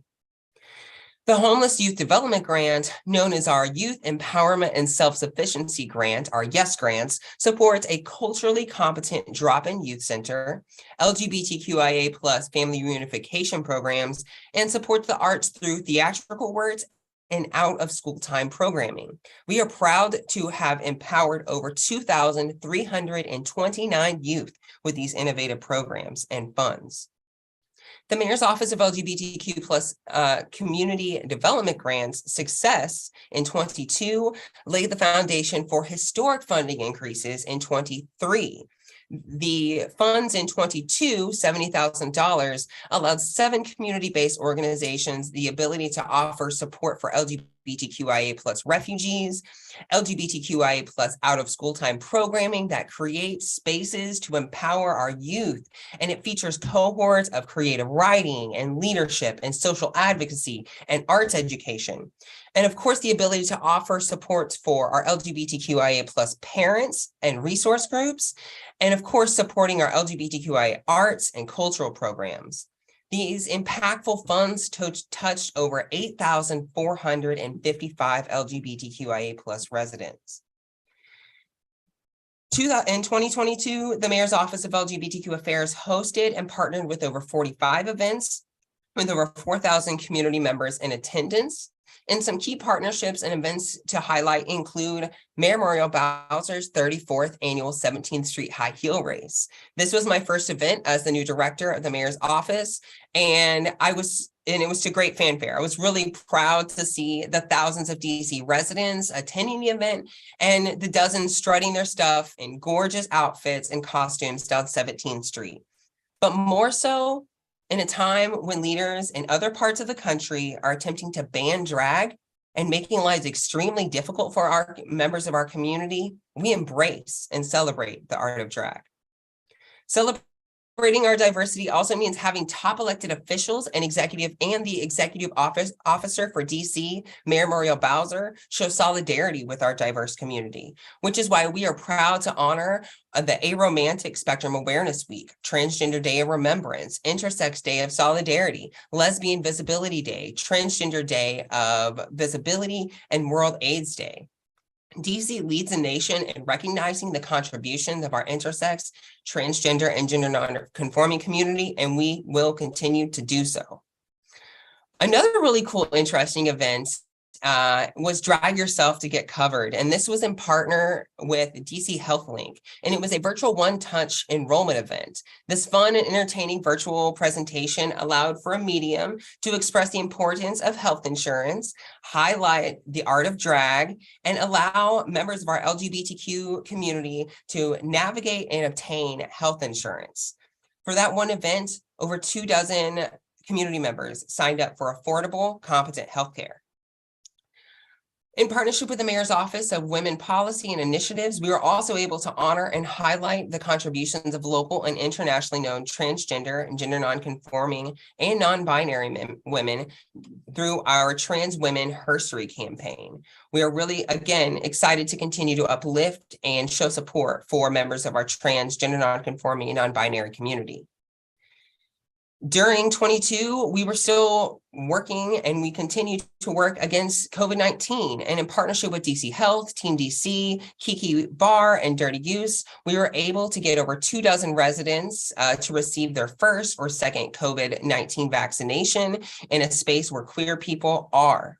We also hosted a collaborative panel with DC government agencies to prepare nightlife, restaurant operators, and the LGBTQ community leaders ahead of Pride Month, i.e. a nightlife Pride panel to share resources and best practices and connect. And as previously mentioned, the Mayor's Office of LGBTQ Affairs co-hosted and supported quarterly LGBTQIA+ veterans roundtables that connected 32 LGBTQIA+ veterans to community and services, including honorable discharge upgrades. And of course, being proactive in community outreach and receiving direct Feedback from the community is pivotal to building trust and delivering results for our community. The Mayor's Office of LGBTQ Affairs is proud to have hosted 7 community meet and greets, bringing together over 200 community members all across the district of the LGBTQ+ community to receive community updates, get connected to agencies, and share events and feedback. And finally, our 3rd annual District of Pride Showcase at the historic Lincoln Theater is the Mayor's Office of LGBTQ Affairs' signature event that highlights local LGBTQ+ talent in our community. We had over 500 attendees enjoy a beautiful evening of LGBTQ talent with Masters of Ceremonies Racine Pendarvis. In FY22 marked historic investment, partnership, and community building for our DC LGBTQ+ residents and community. With the support of DMPED, the DC Center for LGBTQ+ People and Capital Pride Alliance announced their expansion and relocation of services to a space 10 times larger than their current, and with a multitude of other LGBTQIA+ CBOs soon to join the shared space. DC Black Pride and Capital Pride celebrations came roaring back, and the Vice President of the United States of America spoke for the first time at the Capital Pride Festival. Historic. In addition, DHS and the Office of Victim Services and Justice Grants created innovative programs for our LGBTQI+ community, including a low barrier shelter and emergency housing for those experiencing domestic and intimate partner violence. DC Health worked with our community to get them access to healthcare and meet them where they are, not just for 1, but 2 pandemics, COVID-19 and Mpox. And I cannot express here how proud I am of the DC Health team for squashing Mpox in an equitable way that was a model for other jurisdictions all across the country. Support and visibility for the LGBTQIA+ community, particularly during the months of May and June, were everywhere, from the circulator buses to the Frederick Douglass Bridge to LGBTQIA+ flags waving in schools, municipal and federal agencies, and businesses. In DC, we don't ban saying gay or books that have queer characters. Instead, we partner with DCPS to host Leading with Pride. We fund a gender and sexuality alliance at a leading art school, and we work with DC Public Library to curate LGBTQIA+ book lists and host monthly virtual watch parties featuring queer movies. Mayor Mario Bowser recently stated in her inaugural address this year, we have a mandate for the people to be bold, to think big, to push the envelope, and above else, to win for Washington, D.C. And you win by winning every day, every project, every initiative. D.C. is the District of Pride, and I'm proud of the outcomes of fiscal year 2022. I look forward to working with you, Chairperson Nadeau, other committee members and staff, and the community to continue to make these big wins for our LGBTQIA+ residents and all Washingtonians. I appreciate your support, and I'm happy to answer any questions you may have. Thank you. Thank you very much for your testimony and all your work. There was a lot of discussion in the public panel this morning about the needs of the community and the efforts of the office. So I want to start there. So in fact, 3/4 of the panel came to testify about LGBTQ issues in the office and the work that you're doing. So that's high marks. So in your testimony, you talked a lot about the role the office now plays in connecting people to housing programs, which is exciting because I think when I first got here, there weren't any really to speak of for the office to be connecting people to. So we've made progress. So what exactly is the office's role in connecting people to, for example, the vouchers that we have set aside, and how do we identify the people in need and the people who are eligible?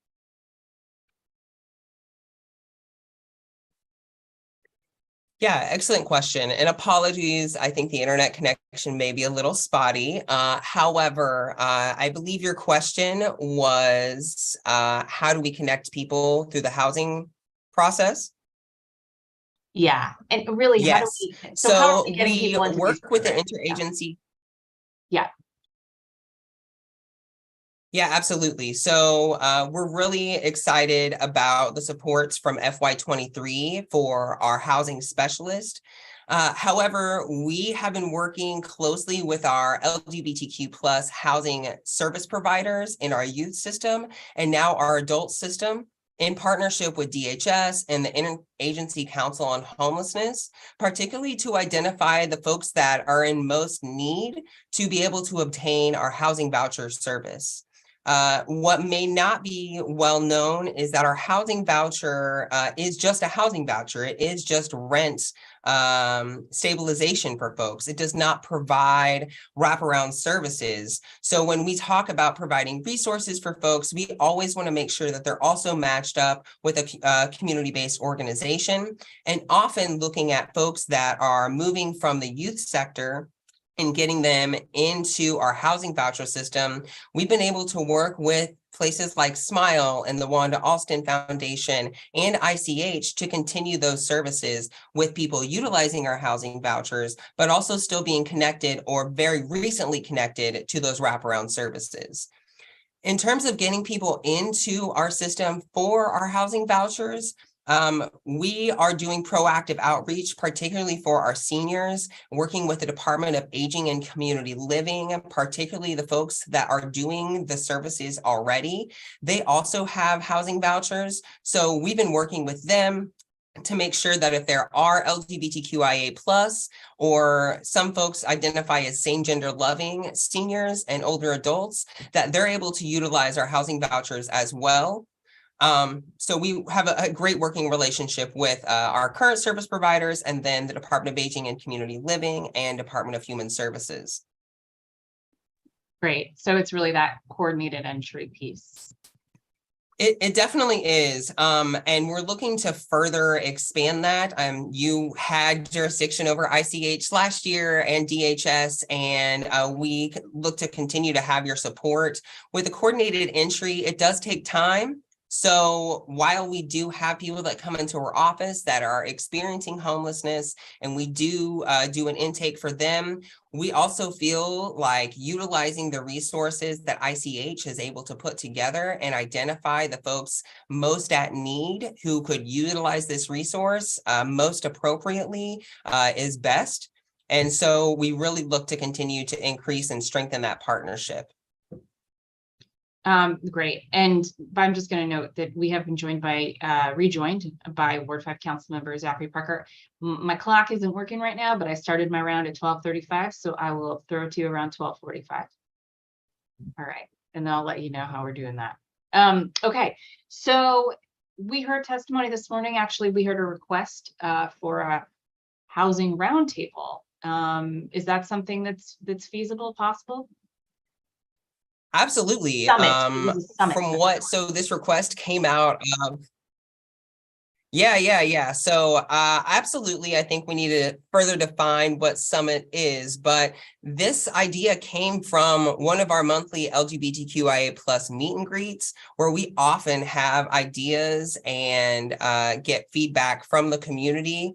So very excited to have that feedback. It seems like at that meet and greet, we introduced our housing specialist and got heard directly from the community what they want and what they need. And so we're really excited to continue to work with all the folks to have a housing specialist, but also to dig deep and to better identify the issues for folks in our community, particularly our transgender nonconforming voucher holders, of not being able to obtain services. That's very, I would love to include the council in that as well. Yeah, awesome. I mean, sign us up. Well, I think too, given that Robert White used to have this committee and now is the chair of the housing committee, we could probably rope him in somehow too. Absolutely. Fantastic. The other thing that came up a lot was about data collection and how are we tracking the needs of the community. And I know your office over the years has been very involved in the various surveys of youth, with the Department of Health on the transgender community surveys. Where are we on data and that analysis and what we know and where else we need to go?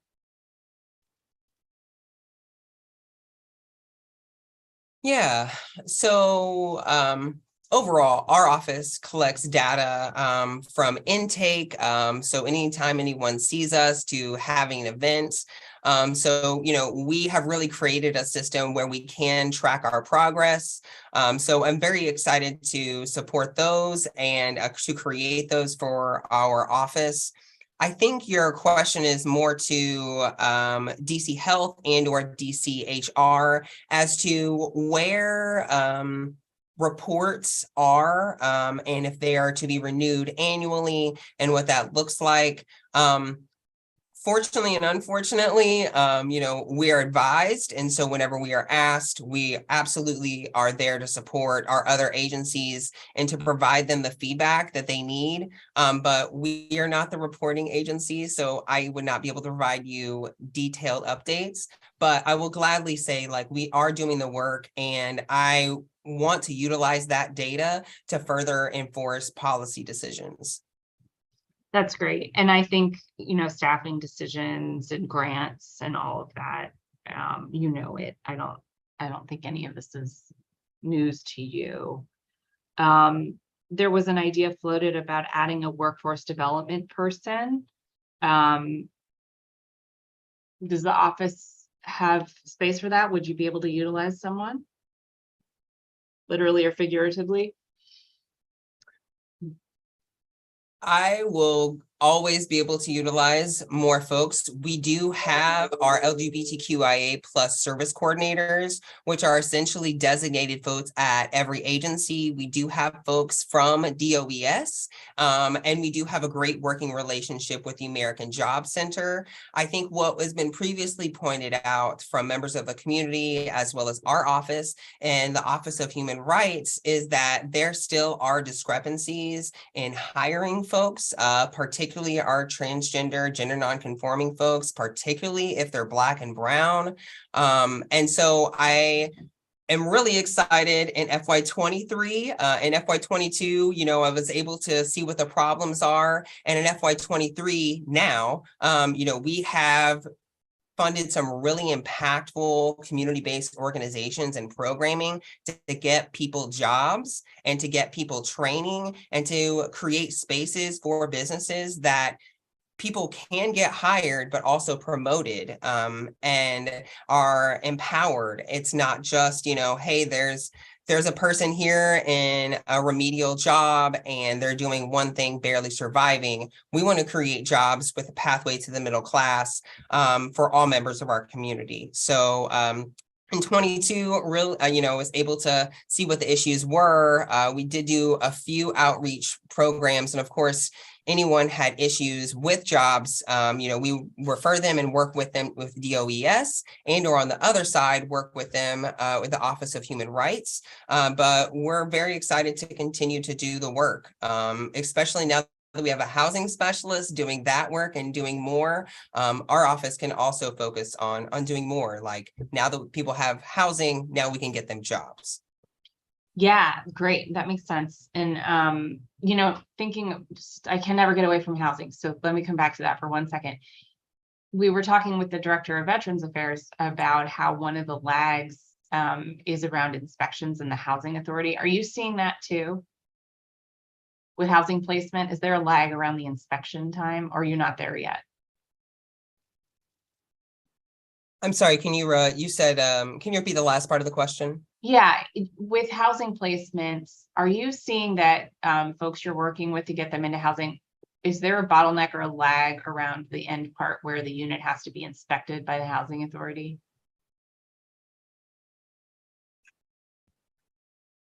Yeah, I would have to look back at our data to see the length of timeframes and like the disparity of when people are deemed eligible and then they're able to find their property. Once they find the property, then they would need to work with the new landlord to identify the inspection. So I would say I'd have to get back to you on that. I will say I'm excited to have our housing specialist to continue to work with DCHA and the folks who are experiencing homelessness to get them into housing. I just want to stress it is a very difficult job to get people who are experiencing homelessness to get their paperwork, certifications, forms. So I commend, Leandria Gilliam, who was in this position before, and now Dr. Gina Rupert. And then the rest of our staff who was holding in between that, because it is difficult. But we do have a system in place, and we do hope, I think the reason why our vouchers are housed here is because the community and the mayor and this committee has trusted us enough to handhold and make sure that people get these resources. So I'm very dedicated to that. I'm going to turn to Councilmember Parker for his 10-minute round. So we'll start you out, and I'll come back to you at about 12:56, Councilmember. Thank you, Chair Nadeau. I want to pick up, and it's good to see you again, Director Wolf.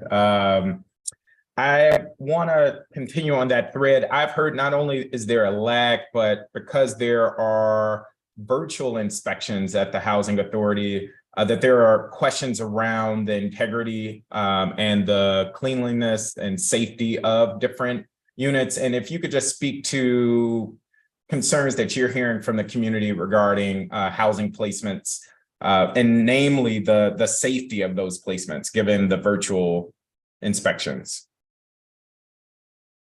Yeah, so it is a part of our procedure to now have our housing specialist attend those inspections. That way, there's an advocate in the room to address any concerns. I would have to relay that the direct answer to DCHA, who I hope you would be able to ask that question for. I actually think that virtual inspections could be used as a good tool to speed up the process. I do know that we have had that happen where, instead of scheduling an in-person, we were able to do a quicker turnaround. So I do know that there are positive experiences of the virtual inspection. I will just say our office is here to advocate for members of our LGBTQIA+ community and their allies. So being on the phone, being at these virtual inspections, and walking our community through the process, and the voucher applicant through the process, through every single step, is vital, because we do need to make sure that these resources are utilized appropriately. And just want a quick follow-up, make sure I'm clear. So the housing specialist that you all have is shadowing each inspection for every voucher provided through your office? Correct. So since the beginning of her starting, correct. So yeah. Awesome. To address that concern. Yeah, yes. And I would just flag for you, that is, I've heard from community members about just the integrity of some of those inspections. So just want to put that on your radar. I want to go in a different direction with recent staff openings, and just what success or work is underway to make sure you're able to fill those with competent, culturally responsive folk. Yeah. So we're working with the Mayor's Office of Talent to fill our 2 positions. Please, if anyone that's watching this knows of any amazing LGBTQIA+ talent or an ally, we're looking to hire an LGBTQIA+ community outreach specialist, as well as a grants and partnerships specialist. In terms of getting those filled, I would love to continue to partner with members of the committee as well as the community at large. I think that we were really successful in staffing up our housing specialist. She seems quite qualified and has a great connection to the community. And I highly anticipate doing the same for our community outreach as well as our grants and partnerships position. Got it. And please, again, if you know one more anyone. time, yes, for one more time for those watching, where can people learn more about those open roles? Yeah, so you can follow us, find us on any social media at DC LGBTQ. That's probably the easiest way to connect with us. And actually the easiest way to connect with us, not just for jobs, but for events and resources. We really hope to be where the people are. So we have a link tree. We're very active on social media, and we want to make sure that people can engage with us directly. Thank you for that. how is your office implementing required health and business surveys and the numerous surveys that are required? Yeah. And while you're thinking about that, I'm going to give you some processing time. I also know earlier we were talking about vouchers for seniors in particular. And so I do have just some questions that I want to follow up and ask about that as well. But just curious how your office is implementing the required health surveys, business surveys, and the like. Yeah, certainly. Again, I apologize for the unstable internet connection. It's all good. So the first question was reports. So the mandated report from our office, we are looking to related to the health of LGBTQIA plus businesses in the District of Columbia. We are looking to finalize that report, and as soon as it is finalized, hopefully within the next couple of weeks, we'll send it directly to the committee. And we would also like to have a follow-up event with the community to share the results. I will say I'm really excited to share the results of the health of the LGBTQIA plus community. I'm sure you've seen, in DC, unlike other jurisdictions that are closing LGBTQ plus businesses, we're actually opening LGBTQ plus businesses. We're opening and starting new nonprofits that serve our district's LGBTQIA plus population. So excited to share that report in the upcoming weeks. And did you touch on other reports? I apologize, council member.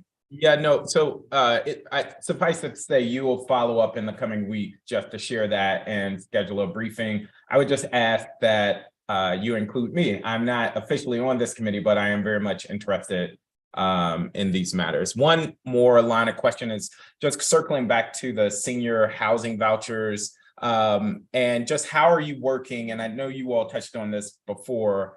How are you working with the Department of Aging and Community Living in particular to just clear the backlog there? As well as if you could speak to what needs there are remaining that we the council can help as we're approaching this coming budget season.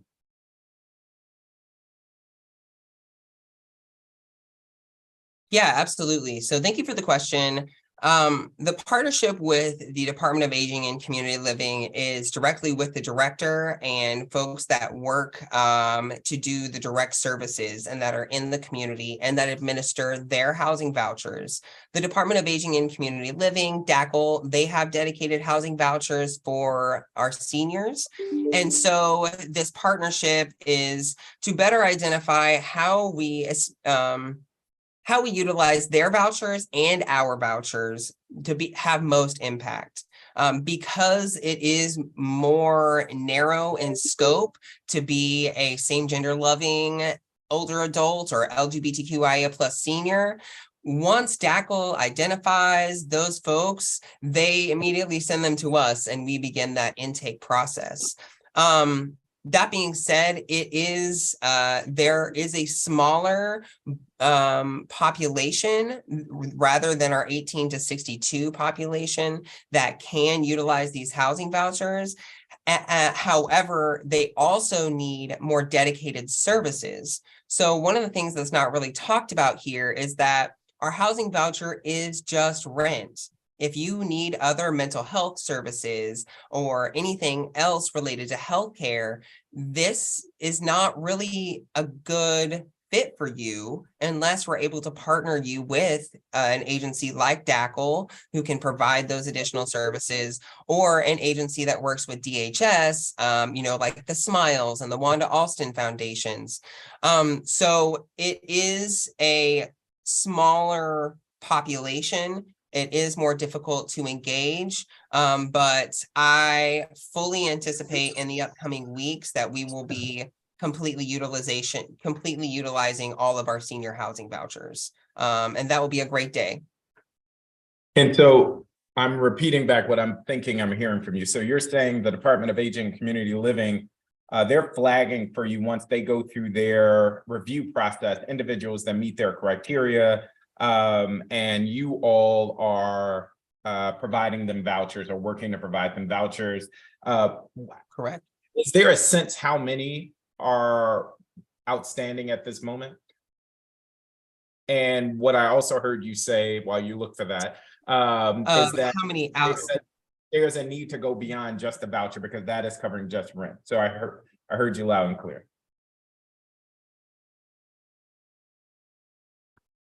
Yeah. I will get back to you on the exact utilization report. I just closed it. I apologize. But we'll put it in our follow-up. If you could follow up with that, I would be really interested in working with you to just see what can be done. And so thank you for that. And I will take my last minute, and I won't take all of this time, but maybe I'll give you some time to just applaud the work that you and the office are doing. I thought you did a pretty good job summarizing a lot of the work the office is doing in your intro, but I've just seen an attempt to really cover the vast array of issues that are facing the LGBTQ plus community, and wanted to just give you an acknowledgement for that. And so I'll give my last minute to you to just summarize some of the things you're most excited for in this coming term that council can work alongside you all on.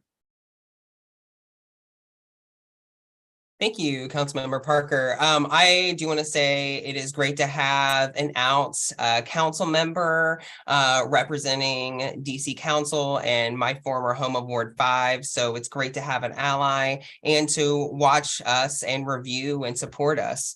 For FY23, we are really excited. Of course, we have our new housing specialist, but we have over $750,000 in dedicated funding for our grants program. And this is because of the leadership of Mayor Muriel Bowser and you and your colleagues. These grants are addressing a lot of the things that I saw and community members saw into FY22, such as connecting people to jobs and supporting a workforce program, but better supporting our youth, providing a ton of money for after school or out of school time. We're really excited about building up for World Pride 2025.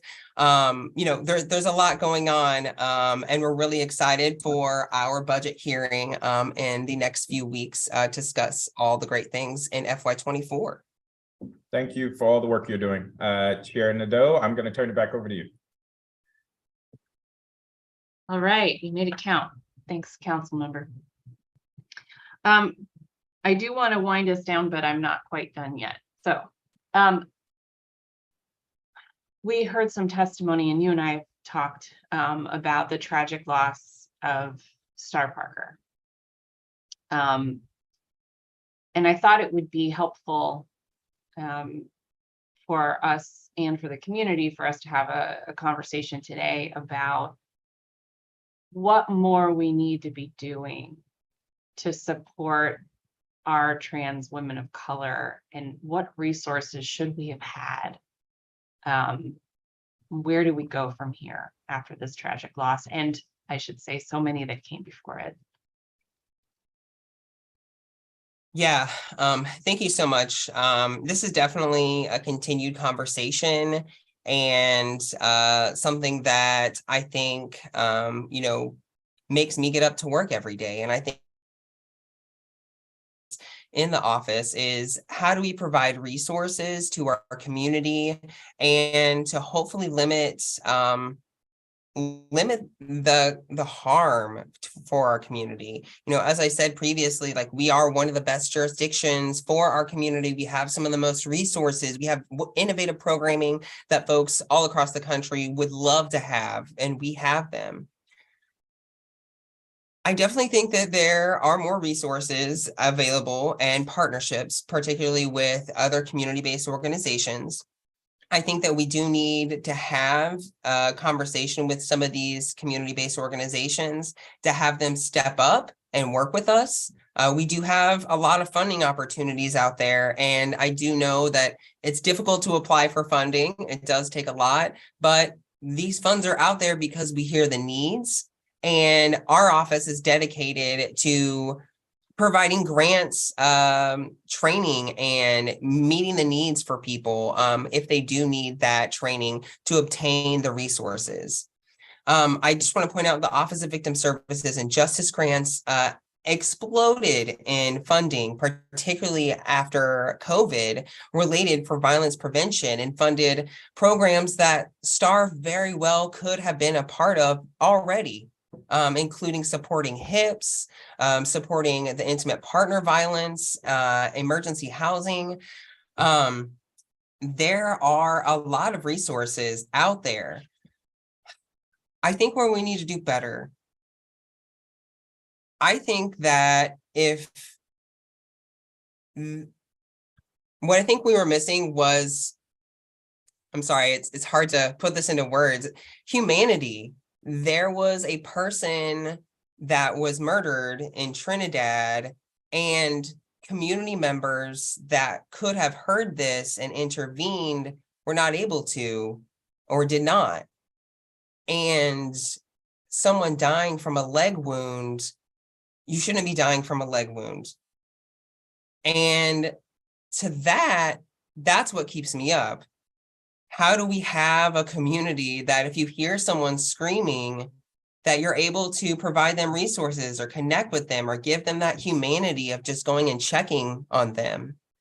And I want to work more with the Commissioner Salvador, who's also one of our advisory committee members and provides a lot of feedback that's very appreciative. But we need a heart check. Members of our community, even in our own LGBTQIA plus community, discriminate against members of our community, particularly members of our trans and gender nonconforming community, Black and Brown. And what our office needs to continue to do is to bridge those gaps, to, support all the resources that are there and make those connections. And it's definitely my goal in FY23. And I mean, beforehand, is to prevent this harm. I didn't mention it yet, but we do have a monthly violence prevention and response team that works with our public safety clusters and agencies. That does include the Office of Human Rights, the MPD, Office of Victim Services and Justice Grants, but also numerous community partners. And these community partners and we not only, talk about what happened to STAR, but every month we go through hate bias incidents. And it's every month there's hate bias incidents, every month. And so we are, even in the nation's capital, there are things that happen to our community that I think are preventable. And I think that we're doing a better job. But nationally, members of our community are under attack, particularly our trans and gender nonconforming community. And we have to be there, particularly our cisgendered and or straight and white members of our community, to stand up for them. And that's something that, we do and try to do as much as possible. I think visibility is a lot. So yeah, I think there's a big conversation there. I mean, at the vigil, there was a conversation and there's continued conversations. And we look forward to continuing to work with the ANC Rainbow Caucus, which, as you know, Councilmember, I was the founder of, because we need to bring these issues to light. And it's going to take all of us. It's not just going to be our office, but we are here to advocate for and to convene and to better connect our resources. And I mean, it's a conversation, so please. Yeah, no, thank you for that beautiful answer. And I'm kind of disappointed that I'm now going to have to pivot to things that are more mundane, but that is exactly how I would expect that you're thinking about these things, which is to say, it's a all of us challenge. We have to work together. We need to connect people to existing resources, but also as we're doing all of this data work, figuring out where the gaps still remain. Speaking of, does your office maintain a directory of available resources for the community? We do. It is on our community affairs page, and we are very excited to update it in the very near future. Great. I will go find that. We're hosting World Pride in 2025. Is that right? Yeah. When yes. does planning start? Very excited. Does planning start soon for that? Oh, council member, planning started for this basically a year and a half ago. When basically like 10 days into my job starting this, we got a video from the mayor in support of World Pride. And it has been ramping it up ever since. I'm actually really proud to represent DC at Sydney World Pride in 2023, where we will, at the end of this month, actually, where we will be getting best practices, meeting with many counterparts to better understand how we can support our community, not just in DC, but at large. World Pride happens every 2 years for folks who aren't aware, and it is the largest international LGBTQIA plus festival that happens. So it is a great honor to bring it to DC. It is going to be a great celebration of our community, but it's also the 50th anniversary of celebrating Pride in DC. So we have a long history of it, and we are amping up to host it in 25. So anticipate even bigger things happening this year, and even bigger and brighter things happening in 24. So yeah, we're really excited. Do you have to bring on a whole team of people to run this? Whew, right. Well, luckily we have a wonderful Events DC tourism agency, as well as with Destination DC, who are absolutely helping us with those types of marketing, logistical tasks. Of course, Capital Pride Alliance will likely request support. They have been supported by DMPED in the past, particularly related to the Special Event Relief Fund. And then I could also very well see them being able to apply for a community development grants, particularly in our FY24 grants. So yeah, we're very much looking forward to bringing a lot of folks together to continue to plan. We are one of the lead agencies, and I have been tasked by the mayor to, once we go to Sydney, create the itinerary and make sure that we're meeting all of the right people and to have a successful World Pride 25. But there's numerous hands that are going to be in this bucket, and we're really going to need help, not just from our agencies, but support from DC Council as well. Great.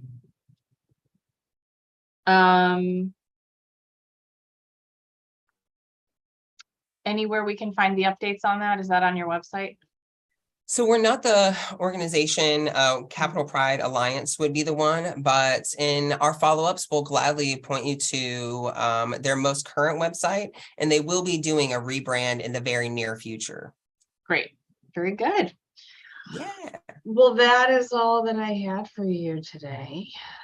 Thank you very much for your participation. Thank you so much. This yes. Oh, yep. No, I was gonna say thank you so much. We got to get you some better internet over there in the Reeves Center. I'll talk to the chief tech officer for you. Ward 1, council member, Ward 1. All right. Take care. Thank you so much. This concludes today's public oversight hearing. If you plan on submitting written testimony for the record, there will soon be a link added to briannenadeau.com/committee where you'll be able to upload your PDF or Word file. The record will close at 5 p.m. on Wednesday, February 15th. I'd like to take a moment to remind you that the Public Works and Operations Committee will be holding 7 more performance oversight hearings. A performance oversight hearing for the Office of Risk Management will be held on this afternoon shortly. Next week, the committee will hold 2 performance oversight hearings. On Monday, February 6th, the committee will hold a performance oversight hearing for the Office of Administrative Hearings. On Thursday, February 9th, a performance oversight hearing will be held on the Office of Human Rights and Commission on Human Rights. The following week, this committee will hold performance oversight hearings on the Department of For-Hire Vehicles and Department of Public Works on Wednesday, February 15th. Additionally, on Thursday, February 16th, this committee will join the Committee on Transportation and the Environment to conduct a joint oversight hearing on the Deputy Mayor for Operations and Infrastructure. Finally, on Wednesday, February 22nd, the committee will hold performance oversight hearings on the Office of Contracting and Procurement, the Contract Appeals Board, the Office of the Chief Technology Officer, and the Department on Licensing and Consumer Protection. If you'd like to testify at any upcoming Public Works and Operations hearings, You can sign up on my website at brianneknadeau.com/testify. The time is 1:10 p.m. and this hearing is adjourned. Thank you.